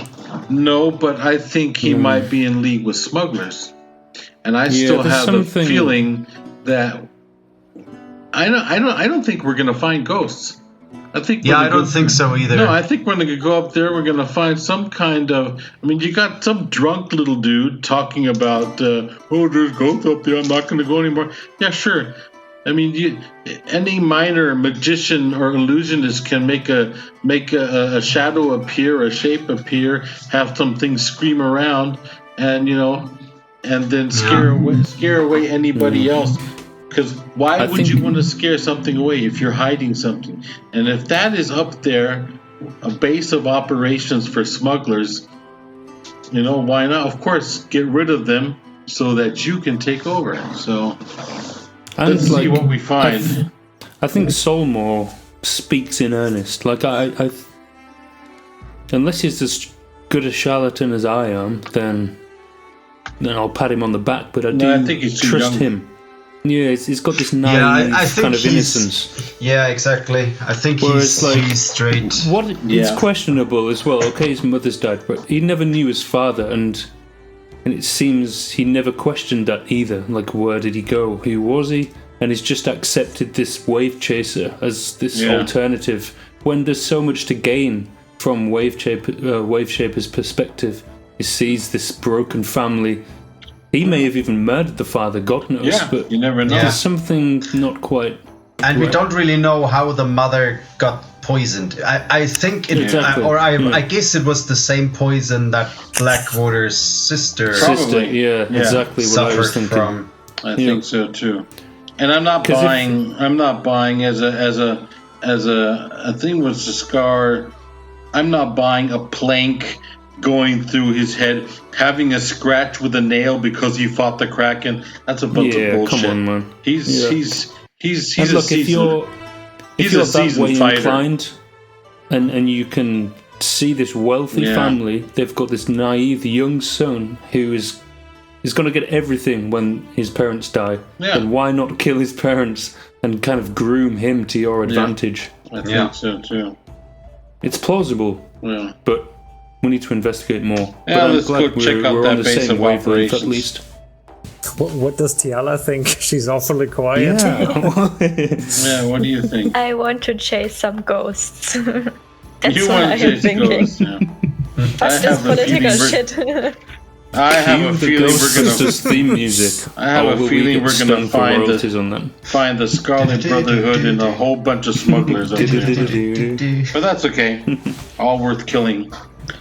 It's off to the marshes. Are you leaving Salt Marsh like without informing the Black Bruise or something? Or I mean, we're gonna pass by their house anyways, because the house, exactly. the haunted house is north, right? Yeah. Yeah, we have to. So we head up there. Matter of fact, while we're heading up there, let's drop in there and see if Mama take a shot of Pepper Snap. Pepper Snap's on the way, and Mama Blackwater might have one or two rags for us, or maybe she has an idea. Because if she goes up there to get her little lilies, she has to go through the marsh too. So how does she protect herself? She probably. I think she said she would only go if we cleared the way, basically. Yeah, but they have to go to the marsh, so she needs her FFP2 mask or something. We completely forgot about asking about the dead woman that showed up. Oh, damn! Yeah, I wanted to ask about the autopsy as well. Stuff like but then maybe Mama Blackwater knows anything about it because she's the dad is a doctor, right? So someone must do the autopsy. Should we quickly visit them? Let them know where we're headed. Let them know that we're heading out now. Yeah, that's what we do. Yeah. So we head up towards the house. Let them know they're heading out. Ask Mama if there's something we should know about the marshes. Does she have some rags for us or some ointment to put under the nose or something? Yeah, she definitely comes around and says, well, you should not go into those marshes without proper protection. And she brings some like self-made kind of almost bandana scarf-looking kind of cloths that she each of you gets one. So it's a total of 1, 2, 3, 4, I believe. And she says to, at the first sign of increased temperature, or also if you feel queasy or unwell, you should turn around and head back to Salt Marsh immediately. But other than that, that is all I can give you to support you in your trip. There's no magic corona shot or something we can get? Can we pray to the god? The only way to cure this is with my Aureus Nectar, and I still need more. I have 2 more little vials left, which I need for one of our locals in the infirmary. The emergencies, I would save that for them. Yeah. Say your husband is a doctor in town, right? Yes. Costco is the best doc in town, people say. Is he the only doctor? No, probably not. He is the most renowned. There are a few little, people within some proficiency in medicine around here, but usually if people are ailed by something, they come to our clinic here. So has he heard, or have you heard anything about a murdered woman, a murdered girl that turned up on the shore a few days ago? There's been some gossip, yes, about a young girl whose body apparently was found down by the docks.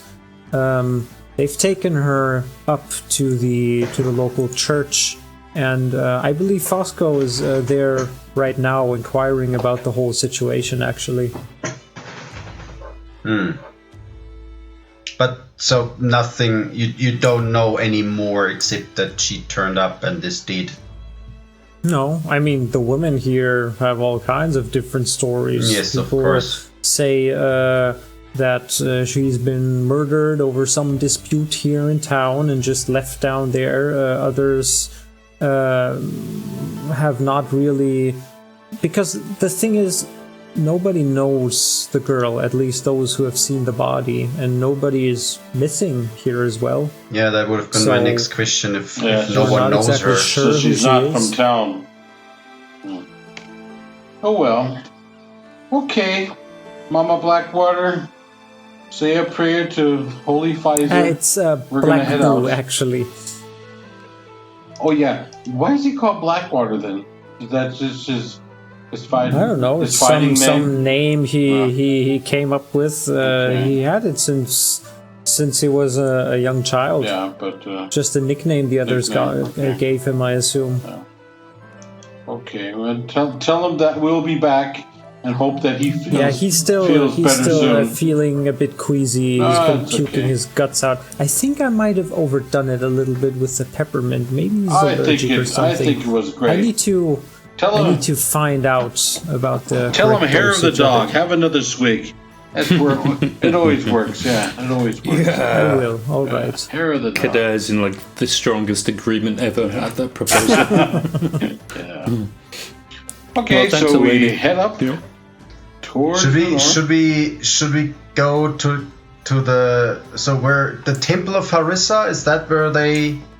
Yeah, that's the only local church. And And what that's- Blackwater told you so far is that the generally folk in Dread Parish Isle and also in Salt Marsh, they are not very religious.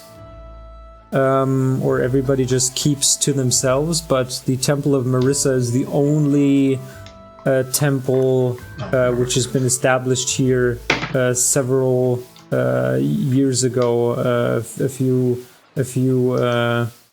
probably like 60, 70 years ago by the Empire to bring some sort of belief to the town. And Blackwater told you that it's been like frowned upon. The guy running the place, the poor priest, is like all on his own usually and is laughed at by the rest, and his efforts have not taken any fruit in terms of converting the locals.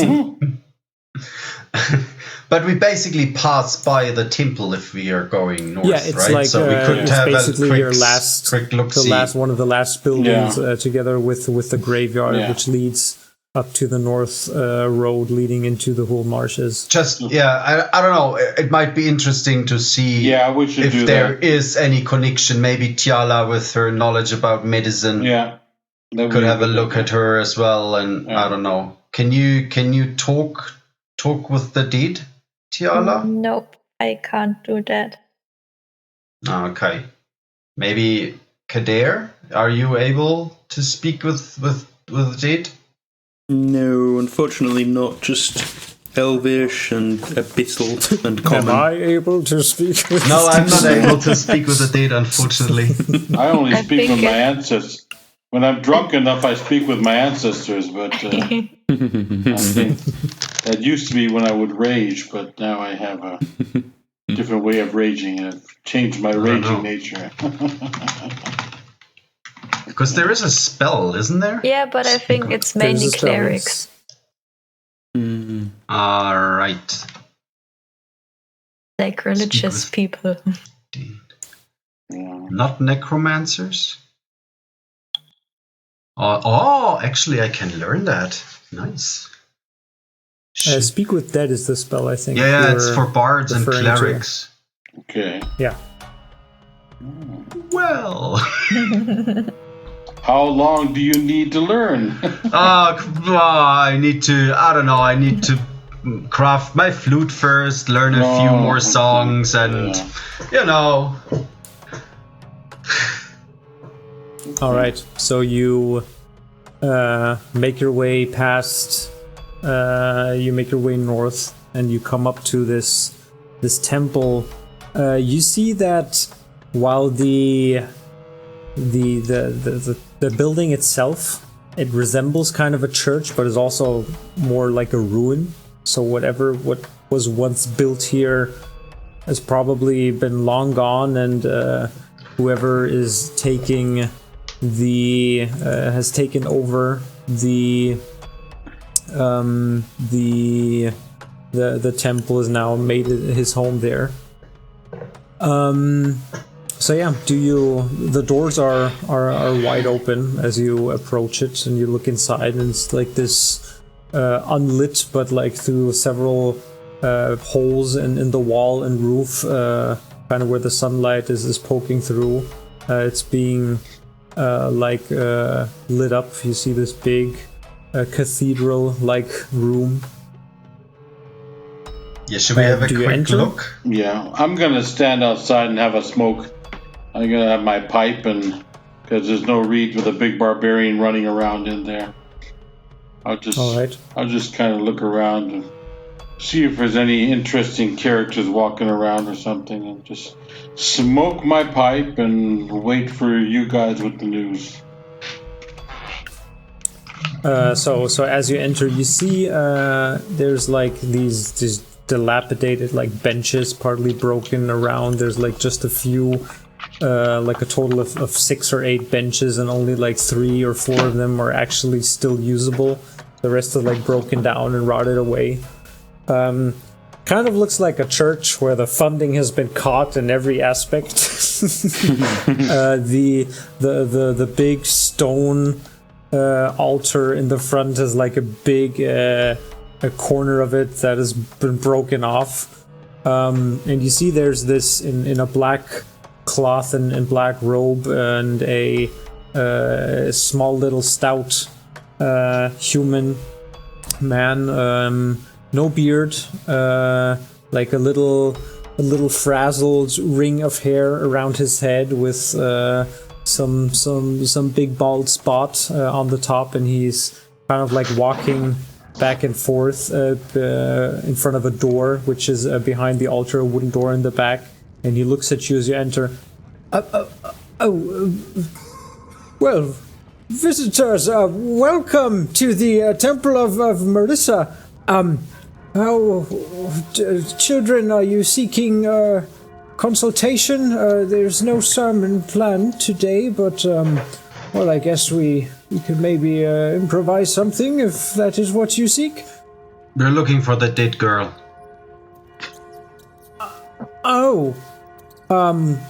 Well, Mr.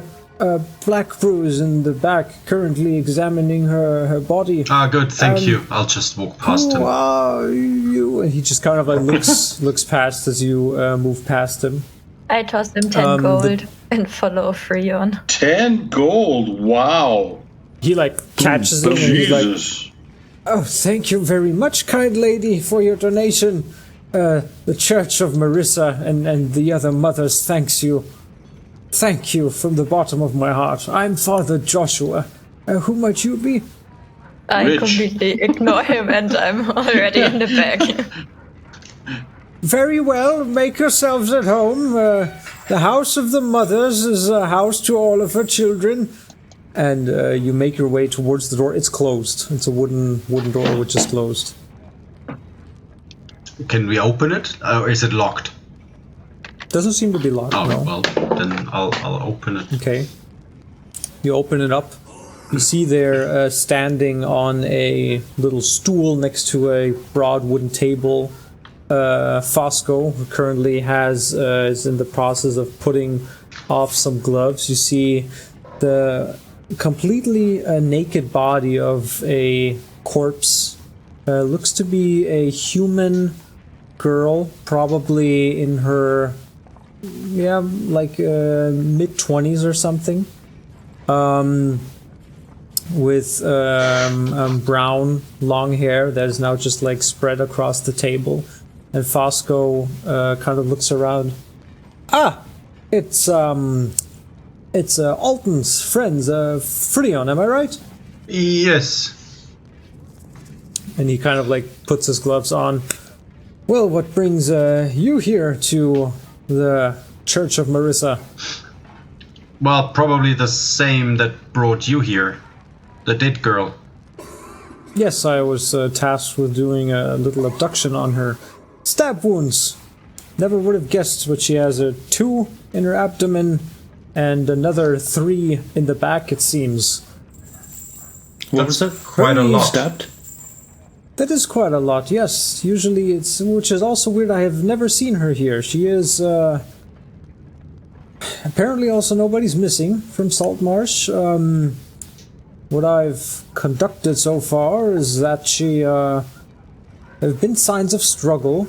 If you look at the wrist, she and her fingernails, she has some bits and pieces of, seems to be flesh below the fingernails of her right hand as well. But yes, looking at her personal hygiene, she probably hasn't lived the best life, or the healthiest. A little malnourished as well. But yeah, the stab wounds, some small sharp object, a dagger perhaps, is what I found. How long has she been dead? Well, it seems like she was already dead when she arrived here. My best guess is that she's been dead for maybe... she was found 2 days ago. But looking at those wounds, she's bled out quite some time ago. I'm guessing maybe 4-5 days. And she could not have been laying around in the dock area with all those busy fishermen and sailors around for 2 or 3 days without being noticed.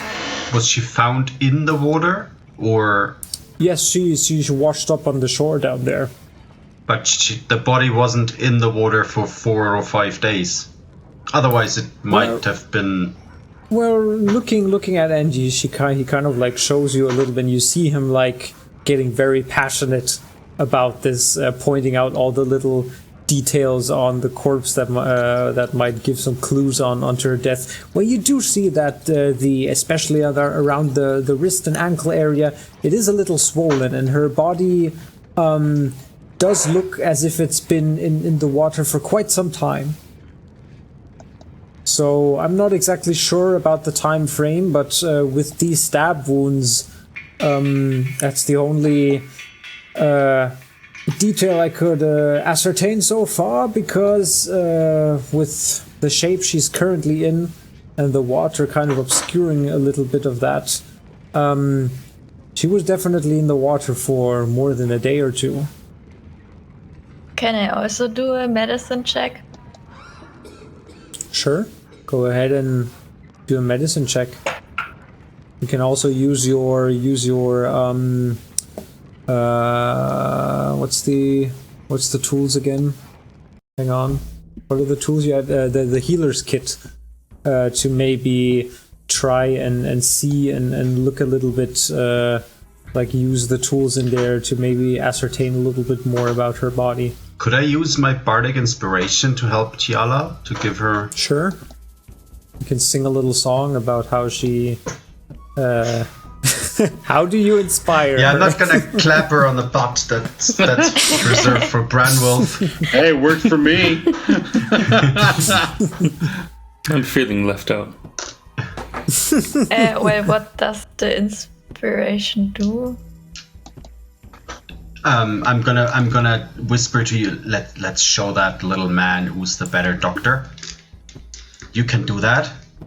You get the D4, no D6. D4 onto your check, yeah. D6. Okay. And what does a D4 and a D6? No, a D6. I think. Let me check. Okay. What does the healer's kit give me? You just add your proficiency bonus. So you add your you roll. Add your medicine. Yeah, but I'm proficient in medicine anyway, so... Oh, yeah, okay, then never mind. Just add your medicine bonus, your proficiency bonus, and the inspiration from Frion. 19. 19. You pretty much confirm all of the suspicions that Fosco Black Brew had. You can, like... certainly you know two things. The body has definitely been dead for around 5 days. If it's washed up on shore 2 days ago, you can also say that it definitely amounts to about 3 days, the time it's been in water. So she has died in the water, or has been put to water and then 3 days later, washed up on shore. You also note that the bits and pieces of the beneath the fingernails, it's what seems to be skin, but not hers.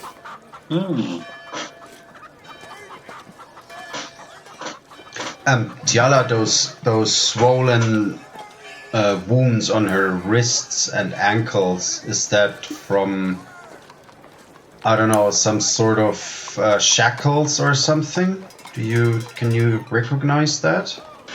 Can I? No, doesn't seem like any that she was shackled. Yep, no, it It's doesn't just seem like that. They're just a little swollen from the water they soaked up the skin. Because she seems to be a very slender girl, so the parts and areas that look a little bit fatter are just like the bloated areas from the water. But if she's been in water for 3 days, shouldn't she be like all puffed up? Bloated? Yeah, aren't Yeah, I mean she is water corpses like she that? is pretty puffed up, but you do think therefore, since she is such a skinny girl, it kind of like overlaps with what you would expect for a body such as hers. Okay, well, let's go. Because he did say that she looked very malnourished.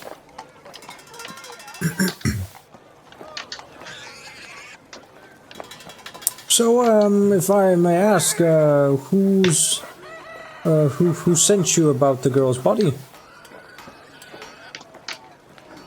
Well, we've been speaking to Anders Solmor. He mentioned this. Ah, interesting.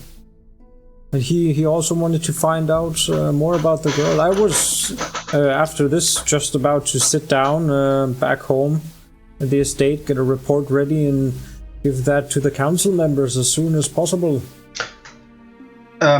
You've been living here your whole life, right? No, you moved up from that yes, we village moved here from Burl. But have you been here when Anders' mother died? Let's see. His mother died about 2 to 3 years ago. And I've known her for at least she's been head of the local fisher fleet here for probably I would say another 12 years or so. Yeah, I've known her pretty well. I haven't had any personal dealings with her. She hasn't been sick or anything. She was a pretty healthy woman. But yeah.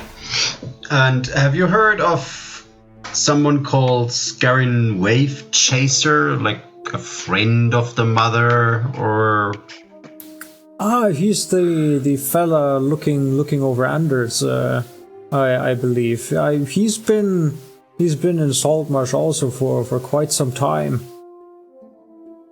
Did Around you ever 12 meet? years? My bad. Well, yes, he's been a very close companion to Anders' mother as well. Apparently, he's been watching over the boy since he was a wee lad. Did you ever meet his father? No, nobody really knows anything about who young Anders' father was, and the family has kept it pretty under wraps, but everybody, especially with Eleni back home, she's one of the biggest gossip girls around town. Everybody knows that young poor Anders never grew up with a father. Are there any other members of the Solmor family that live in Salt Marsh? No. Just him? Poor little Anders has this huge heritage of his mother to shoulder that kind of burden all by himself with the help of Scarin.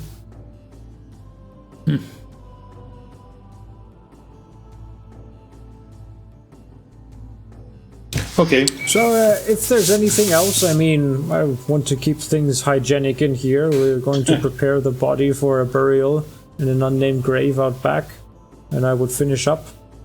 If you find out anything more of interest, anything unusual, would you let us know about that? Would that be possible? Sure thing. Are you heading out already? Yes.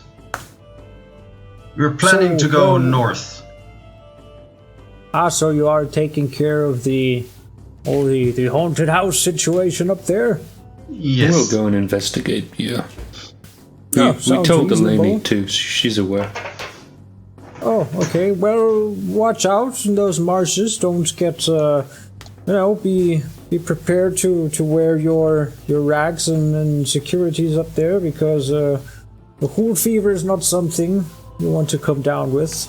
Also, watch out about this the Hool folk.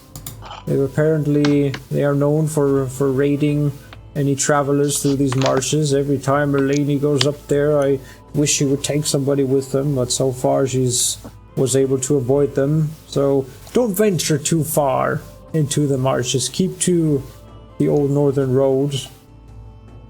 Then hopefully you should be near the house by nightfall.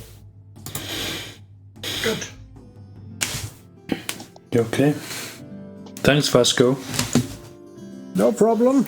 I'm looking forward to welcoming you all again in our home. Drink some more of that peppermint schnapps. I've heard young Alton didn't take to it quite as well. No, he needs a little more practice, I think. But I'll put my order in now, thanks. All right.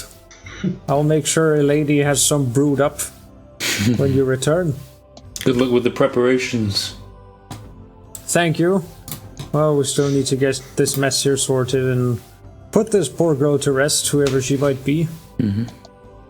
And you kind of like see, as he points out, like there's a little window out back, that there's like this huge kind of like field behind the church with several small little gravestones and also wooden signs. And you see there's already a from this distance, probably half orcish looking almost man who's like currently in the process of digging with his shirt off. Very burly fella.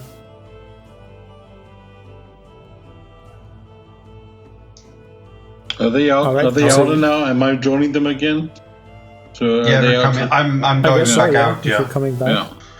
Yeah. All right. So you guys make your way out of town?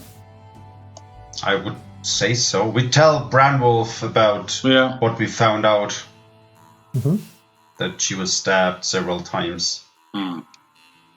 But no one knows her. Alrighty. So you gather yourselves and make your way slowly across the kind of like winding road. It kind of like keeps to the nice little cliff side off to the side of the shore. You then notice that while walking along it, the ground becomes moister. It's like partly there are parts of the road you see to the left and right where the ground is like easily sunken in. You see there are little pools of water, of stagnant water that seem to form there, and some tall grass as well.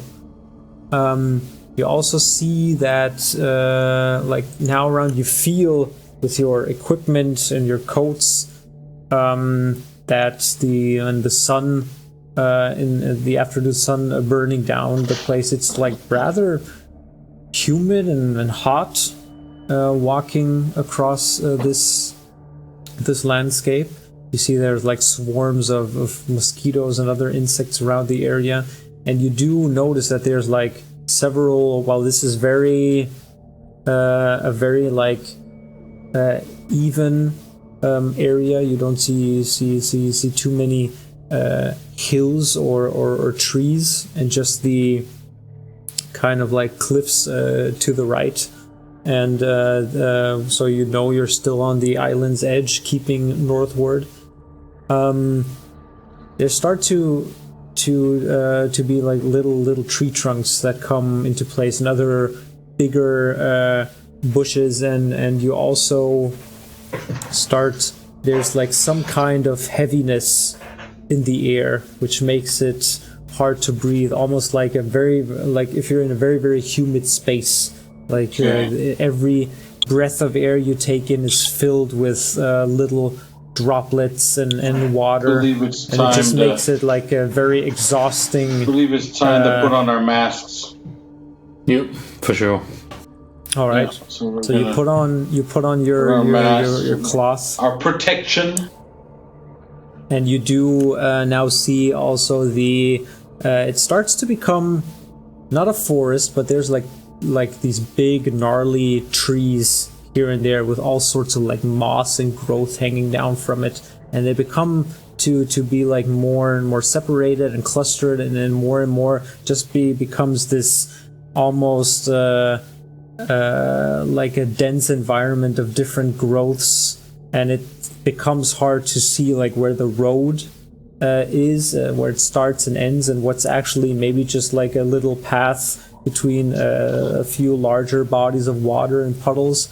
I need whoever is like helming this to make a survival check for me. Brandwolf. Yeah, I guess the meat chills up front. Yeah, especially if you sink in, we'll know not to step. Yeah. Yeah, there are a few like moments where here and there you just flunch, go in like all the way up to the knee of these like hidden kind of pools of water as survival, well. I've got +3, so that's 12 plus 3 is 15. 15, okay. Hang on, let me get you guys sorted here. Bum, bum, bum.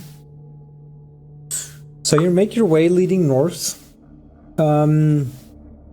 After what seems to be like a good 3-hour walk from Salt Marsh in the northern direction, Brandwolf, you're not quite sure if you're still on the path or not. As always. You kind of looks like a path. It could also be just like because looking around you see these several little like larger pools of water. There's like different kind of like grassy areas in between them that kind of twist and spread out, and you're not exactly sure if this is like part of the official path, or if there's like, or maybe if it like picks up again further ahead. You think, Freon, do you think it's a good idea if Piotr goes up front and scouts? Or yeah, I can send her off, and then she can warn you if there's like a big hole coming up or something. Okay. Yeah. You send out Tada. Easy enough. It helps. It helps a little bit with the navigation.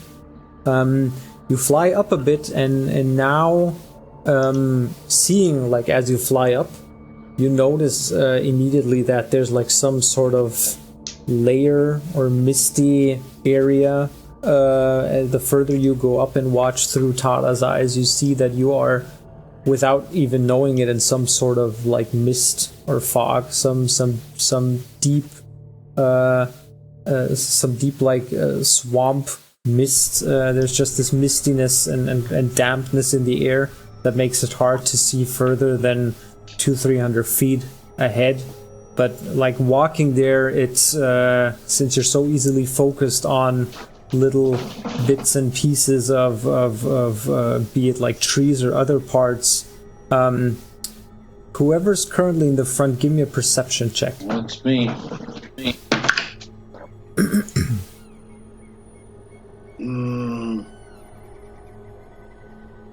Perception.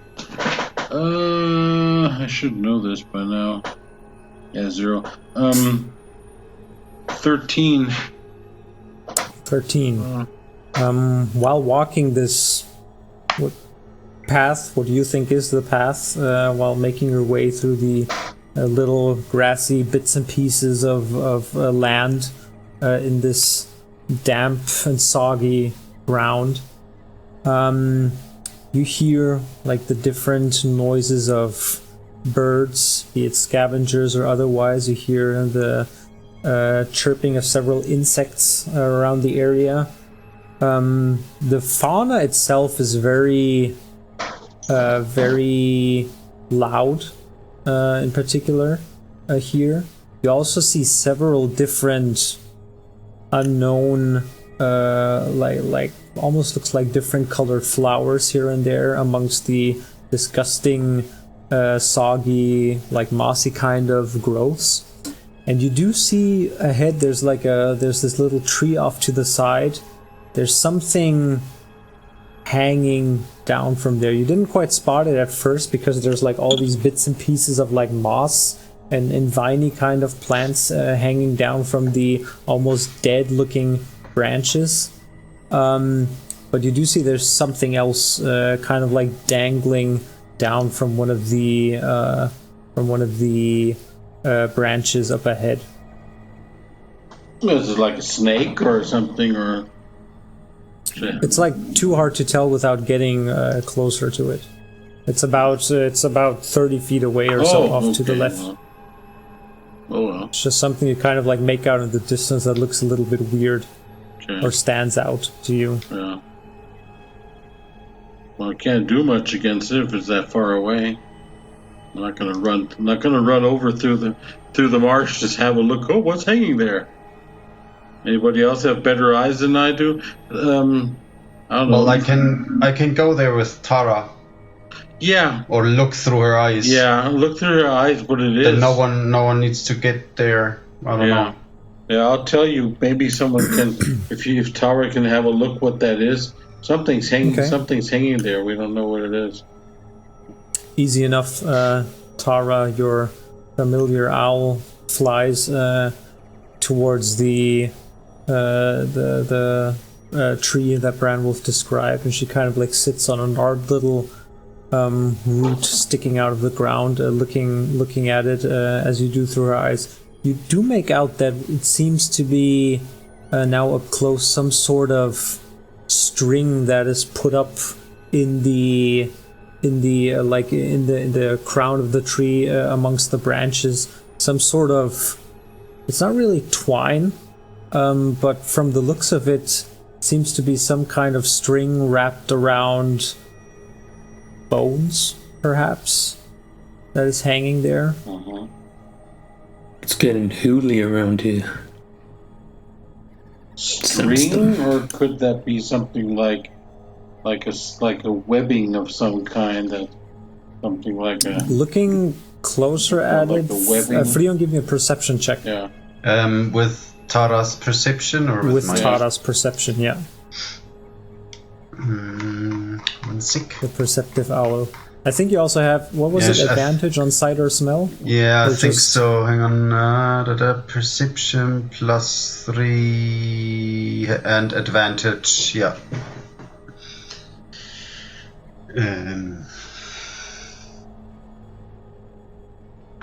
Perception is on which thingy-magic?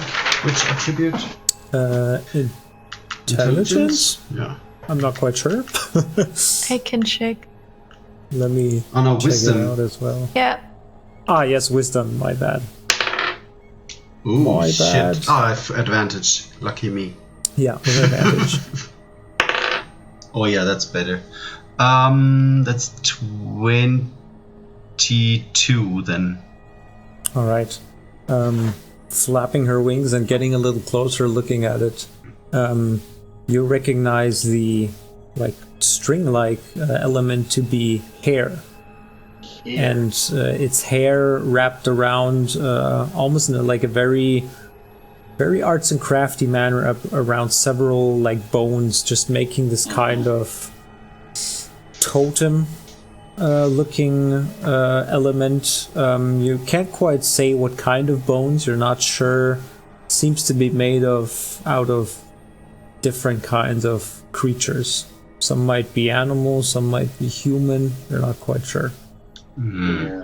Yeah, I'll describe that to my friends. Well, I'm not sure if it's like already a sign of the haunted house, someone trying to keep nosy people away, or if it's something from the locals. It might be a totem of some kind to keep away evil spirits, to ward them off or something. Let's continue on our way and just be wary. Maybe it is a good idea to draw weapons just in case.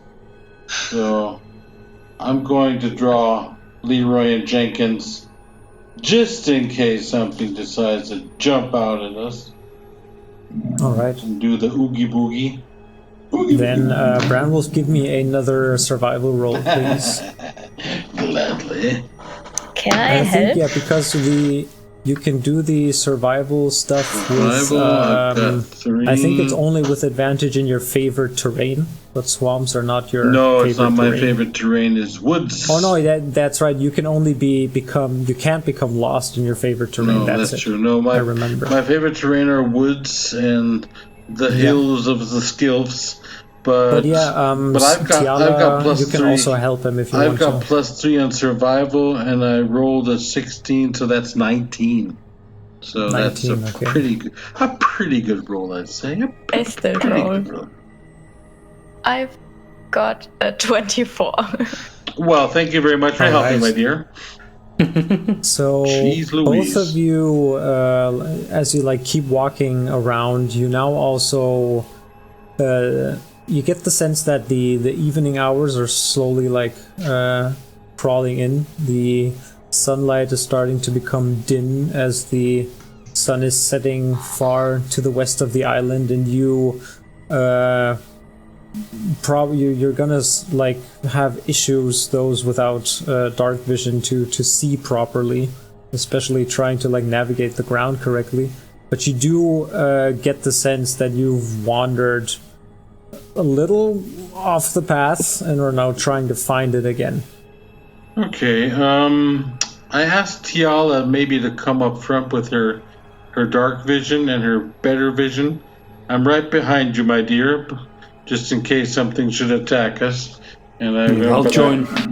I'd like I'll to join follow Tiala as well. Yeah, I'd like to follow you and see, maybe you can see the path better, so that she can get us back. It goes good this way for another hour or so, but you definitely have problems seeing, since it's now becoming very dark. Do we want to... Without any kind of light source. Even Tiala?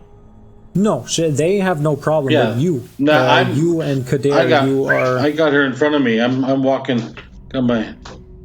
Got my axe. Yeah, and that's what I said. That's the way which it worked fine for an hour, but now becoming nightfall, and it doesn't seem to be a moon out yet, or maybe hidden behind clouds. It's very dark, and you need to use some sort of light source to not because you start tripping. I don't even see her in front of me. Okay, partly getting stuck in muck. Okay, then I will ignite. I will put Jenkins in the side. You don't have to.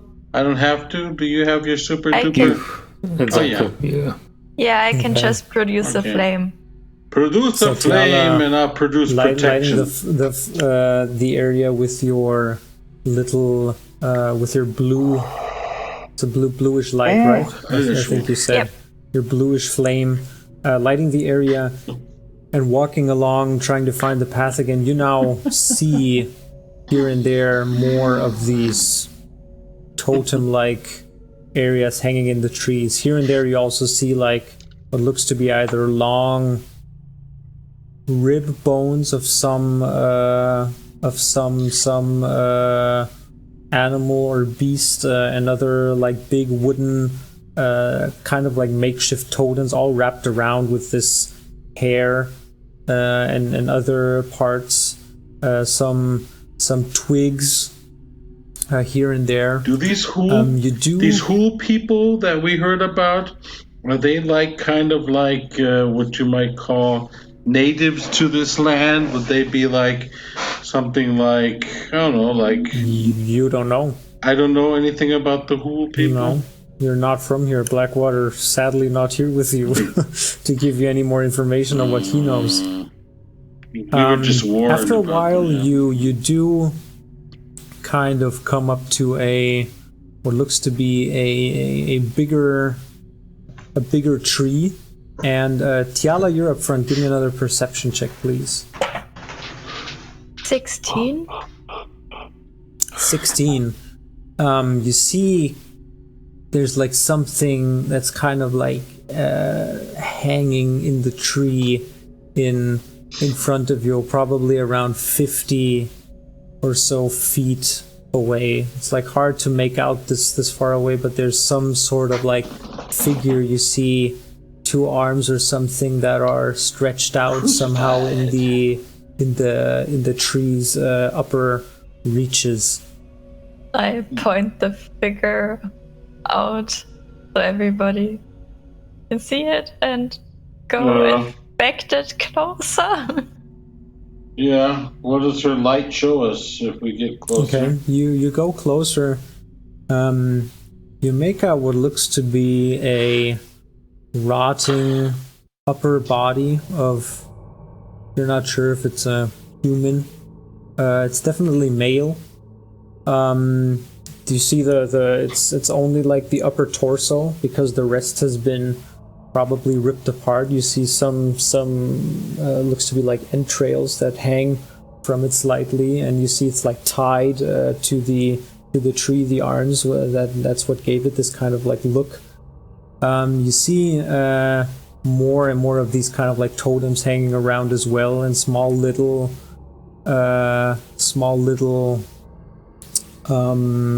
there's like a few sticks, and there's one particular like stick with a little sign atop. It's like a big wooden board, and you see like etched into it with, not sure if it's like charcoal or blood that's rotting.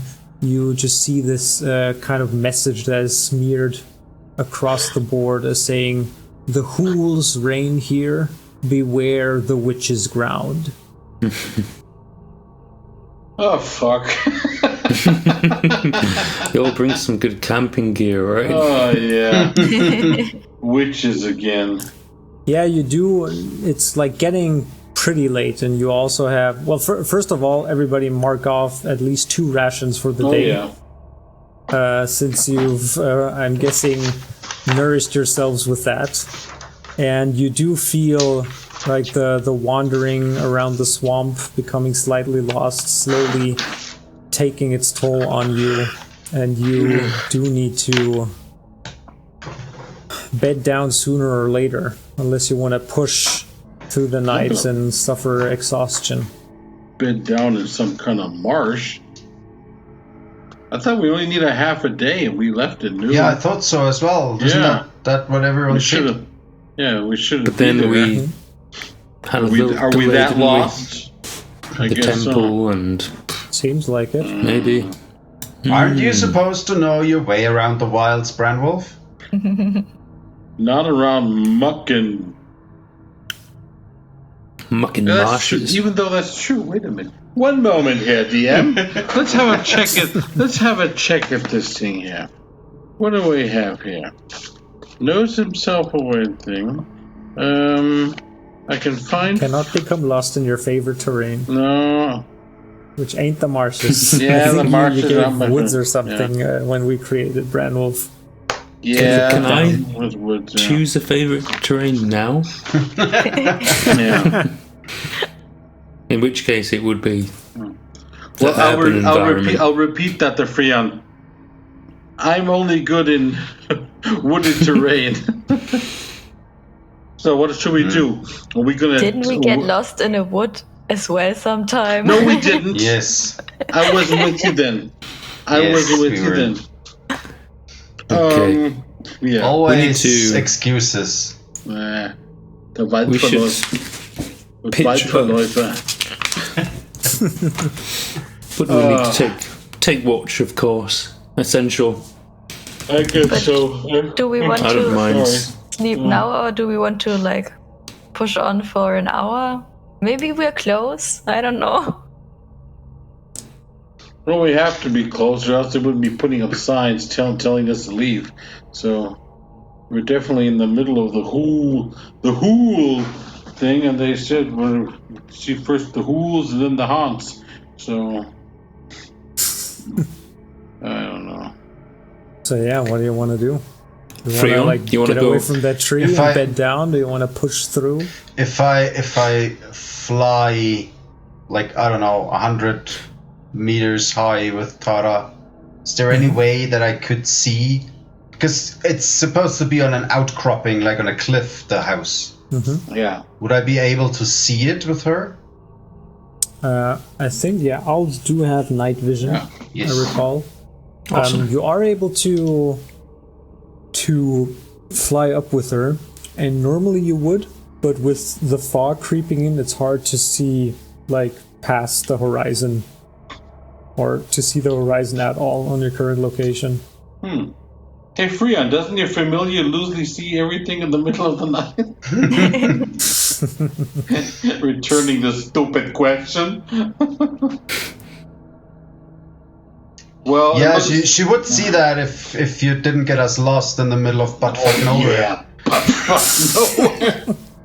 Well, then you're gonna have to get out your camping gear and your teddy bear, because it looks like we're gonna have to stay here for the night, or we push on and hope But that we don't can get we exhausted. maybe not camp next to the corpse and the big sign, don't enter here? Next to the creepy tree. Yeah. That would be good. That would be good. I think the creepy tree is perfect to have a camp, because the creepier it is, the more it'll probably scare away other things. Then again, maybe if it's the home front of the witch, she doesn't care. It's a good point, though. But remember, this is buttfuck nowhere. Anything could Yeah, happen. buttfuck nowhere. Can all of you give yes, of me a course we Constitution saving throw with advantage? Constitution saving throw with advantage. So we've That's got an 18. I got a 14 and a natural 20. A Alright, so natural save for 17 Bramble. and 15, that's 17 from Kedar. 17, okay. Can I use my cobalt skull?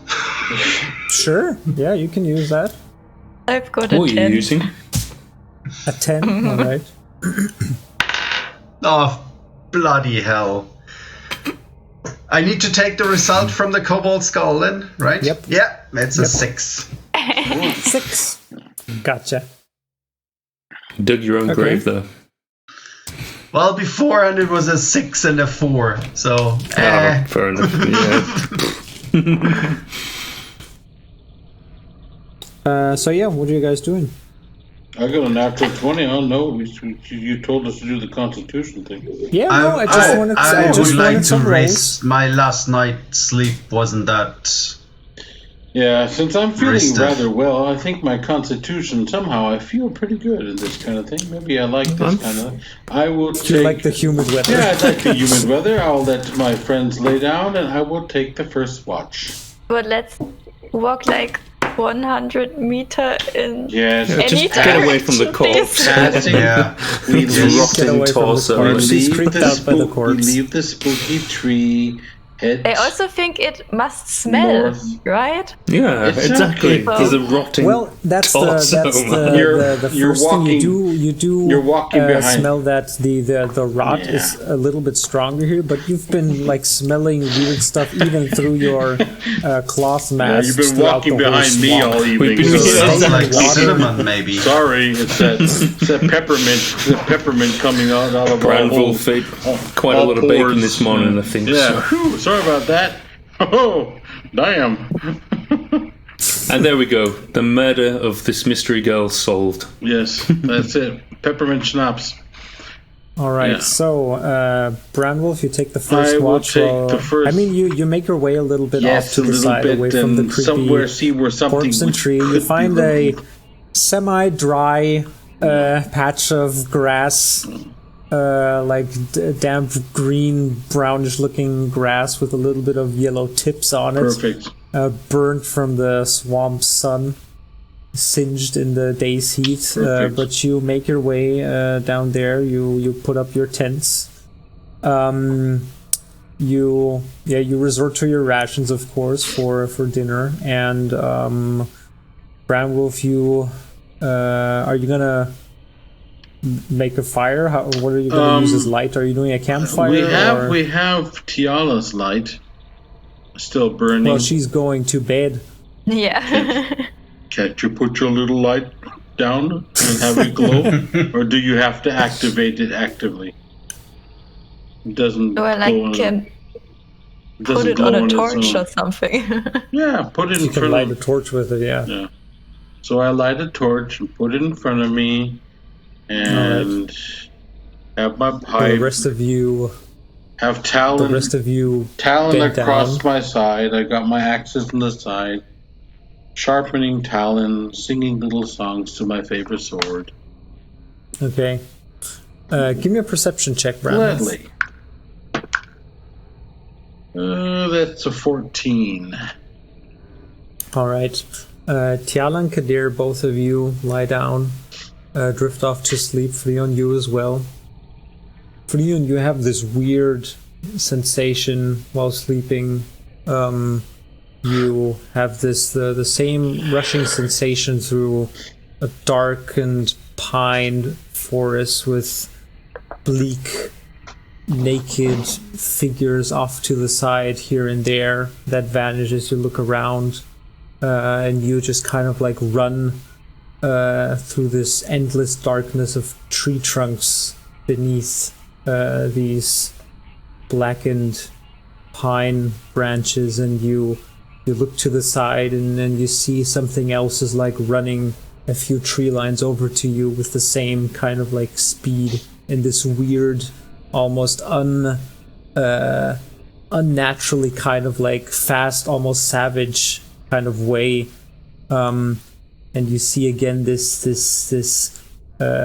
faceless head, almost like if it's like grown over with some, it looks almost like bony in its structure with these twig-like pieces in the back stretching out, and this it comes to like a point and it like looks over to the side as both of you are running, and you just hear this laughing. Poor guy never gets any sleep. You wake back up in shock, bathed in sweat and like the soggy kind of like clothes from the ground. Branwolf, your watch comes to an end. Who are you going to wake up? It's now in the dead of night, it seems. I guess I'll wait. If Freon doesn't want to go back to sleep, you hear some rustling in Freon's tent as you. Yeah, I'm not gonna go back to sleep now. Yeah. I'm gonna ponder what I dreamed about or saw. Yeah, I'm gonna fall back. Emit a loud belch and a loud peppermint fart and go to sleep. Because, Alright, Branwolf, you bed down. Freon, you also give me a perception check, please. The torch is still burning in front of you. 18. 18. You peer in the darkness, pondering what about your dream, what that was, thinking about the sound you've heard, this cacking, kind of like laughing, and you suddenly hear something similar. You hear like another sort of laugh coming off from somewhere south of the campsite. You hear this. Did we ambush them now? What do you think, Malcolm? They're so tidy and all of them just huddled up. And you hear another voice answering him. Nope. This is let's wait till Buddy gets around on the other end and maybe wait for him to do the first move on them. Do I know? And at the same time, Can I kind of pinpoint where the voices come from? Yeah, you can pinpoint both of these voices. Again, answering him is just this. Both of them kind of like south from you, and a few seconds later you hear a twig snapping on the north side of the camp. I'm gonna do the yawning and stretching and doing the I'm a really tired dwarf, I'm so poor. Gonna turn around a little. Can I see someone there?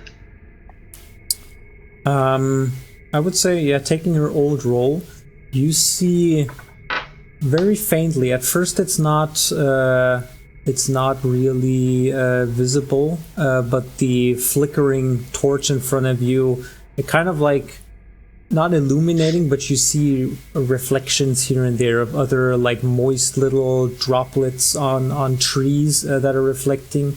But you do see two sets of what looks to be like just these not glowing, but these kind of like reflecting pair of eyes that against the droplets that are static kind of like move around slightly. Okay. About 40 or so feet away from you. Well, I aim between those glittering thingies and shoot my 2 Eldritch Blasts. Yes! Alright. So as you start to shoot out, hang on a second, shoot out your Eldritch Blasts, you see these both, I assume, both aimed at this glinting in the darkness. You see the force, the kind of like fiery greenish energy of both blasts illuminates the area as it shoots forth from your hand, and you see with just a scream, two figures that kind of like jump up as these blasts come for you. You see both of them kind of having looking humanoid in their appearance. The glinting eyes kind of like darting forth between what looks to be like stretched, kind of overgrown pieces of skin that kind of connect to parts of the shoulder, and you see other like growths in the back with this almost like a tuft bit of hair standing out, and these weird like bulky forms of misformed humanoids that kind of look out, and you see that both of them seem to be just like kind of like raising their rusty looking blades up and screaming as both of the Eldritch Blasts rush towards them. And that is where we're going to stop for tonight, as we will continue on with an initiative roll next session. Okay. But where are the exploding heads? Yeah. Welcome to Hool territory, folk. Okay. The Hool. Now we know what the Hool is. The Hool. Awesome. Did Freon recognize? I mean, I wouldn't know this, but he would. Did Freon recognize these creatures to be something like from his dream, or this dream something else?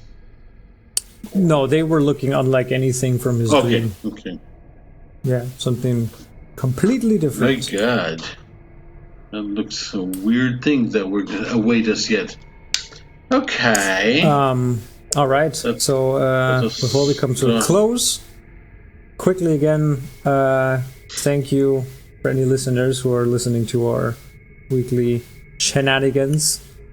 As always, you can find us anywhere where you're listening to right now. Be sure to follow, subscribe, like, leave a review, such as a few wonderful people who left a few more iTunes reviews on our site. For example, we have by Ellis Rid, I hope that's spoken out right, who just wrote chaotic energy, which I really liked, and yeah, which kind of makes sense with us.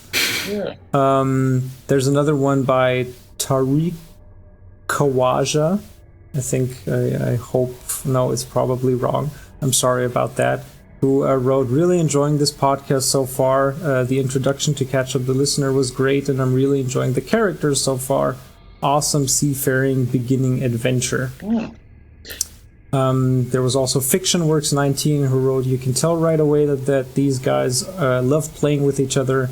I enjoy their laid-back style. Their ambience is great. Tell us who your favorite character is. Vote now. Yeah, vote no pressure, now. guys. And we have no pressure, guys. One last one that came in by Multiple Choice, who wrote, I really appreciate this show, how this show uses a little bit of music and sound design to go a long way. It really pulled me in, made me feel like I was on ship with the heroes. If you're looking for a bit of vibrant escapism to entertain you, Slanted Dice does a great job. Ain't that nice? That is super nice. Yes, awesome we love to you, that people are to all liking those it, guys and we for love reaching reading. out. That's super nice. Yeah, we Very love nice. reading your reviews, so keep them coming. And yeah, thank you guys for showing up and playing. And hopefully next week we will be back with Blackwater. Pleasure as always. Thank you, DM. We shall continue then and see how this Hool encounter turns out. I hope Blackwater saves our asses, because he's gonna have to run into the jungle, into the marsh, with all his. Well, he knows the way, because he's not gonna get lost like you. And he knows, I know, and he knows all this specific. He knows exactly. I have this awesome weapon against Hools, and then he'll save us all. We'll be saved by the hangover halfling. The hangover halfling. So looking forward to the hangover halfling. That's closing words from me. Until next week. Yep. You can't really beat that. Until next week. Cheerio. And see you guys then. Bye bye. Ciao, ciao. Fuck this political shit.